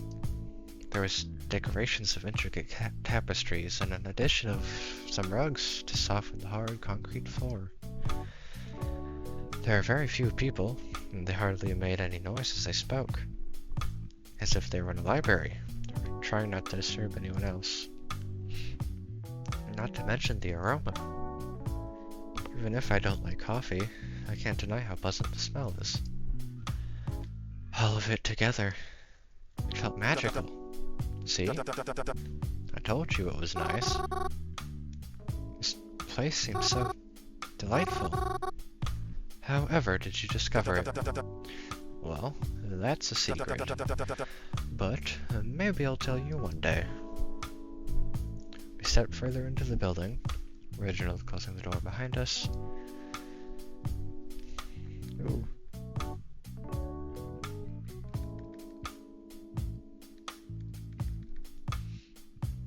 Then I followed him to the counter, and he asked what I wanted. Oh, don't worry, I can pay for myself. No, please. I insist. Consider it a thank you for accompanying me. Are you really sure? Positive. Ordered himself a coffee, and I asked for hot chocolate. Felt a little silly ordering it, but the barista didn't seem to care at all. Even when I asked for marshmallows. After we got our drinks, Reginald and I plopped down on an empty couch in the building. You got a styrofoam cup? Paper, actually. And no worries, it's recyclable. I think the mugs they offer here are cute, and better for the environment. But, well, how do I put it? I'm just particular about using the same things as other people, that's all. I believe they even allow you to bring your own mug, but that's a little silly, isn't it? To bring a mug from home. So I would still need to wash it afterwards. And I look absolutely absurd carrying a mug down the sidewalk. You've got a point there. Anyways, are you feeling any better? Oh, who? Me? Yeah, I guess so. I'm not crying anymore, so that's a good thing. I think. Thank you again for bringing me here. No need to thank me. I'm just glad you're feeling better. But if it's okay to ask about now, what had gotten you so upset in the first place? Well, I guess it's okay to talk about. Especially since you wouldn't know these people anyway. Where do I start though? Well, I spent a lot of time with my kinda cousin, and I recently met his other friends. I told Reginald all about what happened. I don't know why. It's like I had to start with one thing. But then that led into all the other things too. Tell them about how intimidating they were when I met them, and about how they disrespected the cemetery. The incident that happened today as well. Already, I was trying to block it from my memory. Reginald listened, nodding along as I talked. Felt nice to have someone listen. And then I ran into you on the sidewalk. Now we're here, I guess. Sorry for going on like that. I just wasn't sure where to begin or end. Why are you apologizing?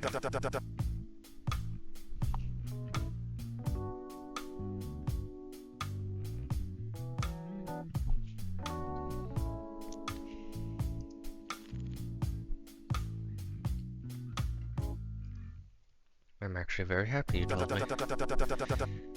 It's not good to always let things weigh on you. You know, Mary, I must admit, I am not at all a violent person. Oh, how I wish I could teach those dolts a lesson right now. Where do they get off thinking the kind of behavior's alright? No, it's okay. I just won't hang around them anymore. But, at least I tried, right? That's all you can do in this life. That's all you can do in this life. Try. But yes. Don't worry about people like that. I clearly can't appreciate a good thing even when it's right in front of them. Thank you. That's very sweet of you. And it means a lot to me too. Just then I had received a text message. I took out my phone. Girlfriend messaged me.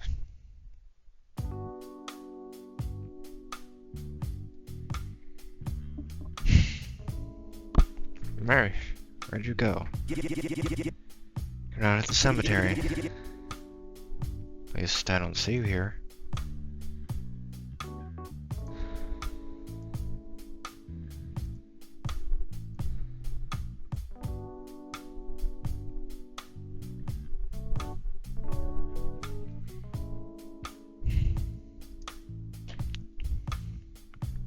I don't want to see you right now. Actually, put my phone away without responding. Reginald, are you busy? Hmm? No, not really. I was planning to run a few errands, but it's nothing that needs my immediate attention. Why do you ask? Can I come along? You want to run errands with me? Yeah. I don't really feel like going home. At least not right now. Well, if you're certain, you're more than welcome to come along. I would more than appreciate the company. Thank you again. I spent the rest of the day helping him with his errands. Wasn't anything too big. Bought some stuff from the hardware store. Needed to DIY car repair. Nothing too big to carry. Helped with groceries.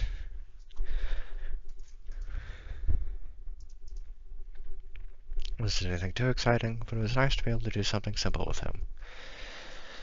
And enjoy completing these simple tasks. With someone who wasn't trying to jerk me or make me cry. Before we knew it, it started to get dark. I told Reginald that I had to get going. Get home safe then, alright? Promised him I would, and went to catch the next bus home. Guess my day wasn't completely bad. At least that's what I had thought initially. Once I made it home and opened the door to the cabin, someone was waiting for me.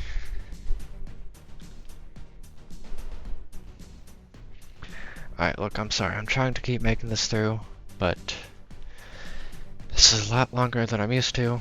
Thought it was only going to be about 2 or so hours, but I've been going for 4. But I'll at least try and find a stopping point.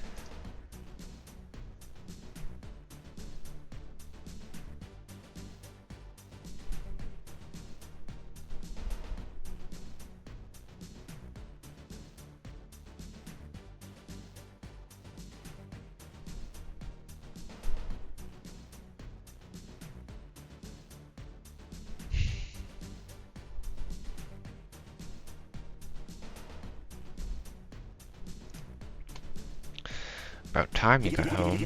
Where were you? You didn't answer any of my texts. Of course I didn't. I'm mad at you. You're mad at me? I'm the one who's supposed to be mad here. Do you have any idea what could have happened to you? Can't be any worse than what you and your friends did to me. That's really what this is about. Get over it, Mary.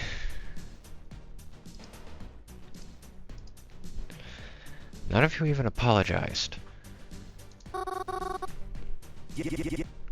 Oh, seriously? It's not like I control every little thing they do. You should know how they are by now. Besides, what they do isn't my fault, so I don't know why you're getting so mad at me. 'Cause you let them. You never say anything. Maybe maybe they'd stop if you didn't keep letting it happen.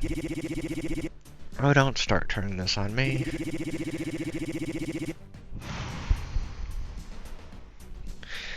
Maybe if you weren't such a sensitive crybaby, you wouldn't be having this problem. Don't call me a crybaby. Oh, give me a break. You know, maybe that's why you're so mean to me lately. Huh? Come again? What's that supposed to mean? Hanging around such awful people. No wonder you've become such a bad person. Oh, really now? That's how you feel? That's not what I meant. Oh, okay. Yeah, it's definitely how I feel. I don't know at what point you stopped, but you definitely aren't a good person anymore. Oh, wow. I don't know who this person is, but the Croven I know would have never been so cruel. The Croven you know? Ain't that rich. Let me tell you something. Croven you knew died with all the other Corvusans. Croven! Can't say that!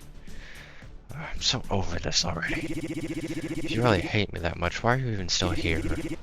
Can't believe this. I didn't mean any of it, I'm sorry. Then maybe I should just leave, if that's how you feel. Maybe you should. Take all your stupid baggage with you. Oh, goody. Groven stormed off after that. Went the other way and marched upstairs. I felt like crying all over again. I think I used up all my tears for the day. I was going to text number then. Again. Because it's what I always do. But when I opened my phone, I was surprised to see I had a few messages from someone else. It was Twyla. I hadn't really seen her since the club. Hey, Mary. I know it's late, so I don't blame you if you're already in bed. But I'd figure I'd ask you anyways, since it's not overly time sensitive. I'm going to be at the library tomorrow looking for anything I can find that might help with our town's little problem. Figured you could come help me research, if you're up for it. Yeah, I can come help. I think that's a really great idea. I'll be sure to be there first thing tomorrow. Well, I don't know if I'll be there that early, but I'll be sure to see you there. I agreed to meet with Twyla. Nice distraction, I think. Distraction from all the bad stuff that happened today. I won't have to think about it tomorrow.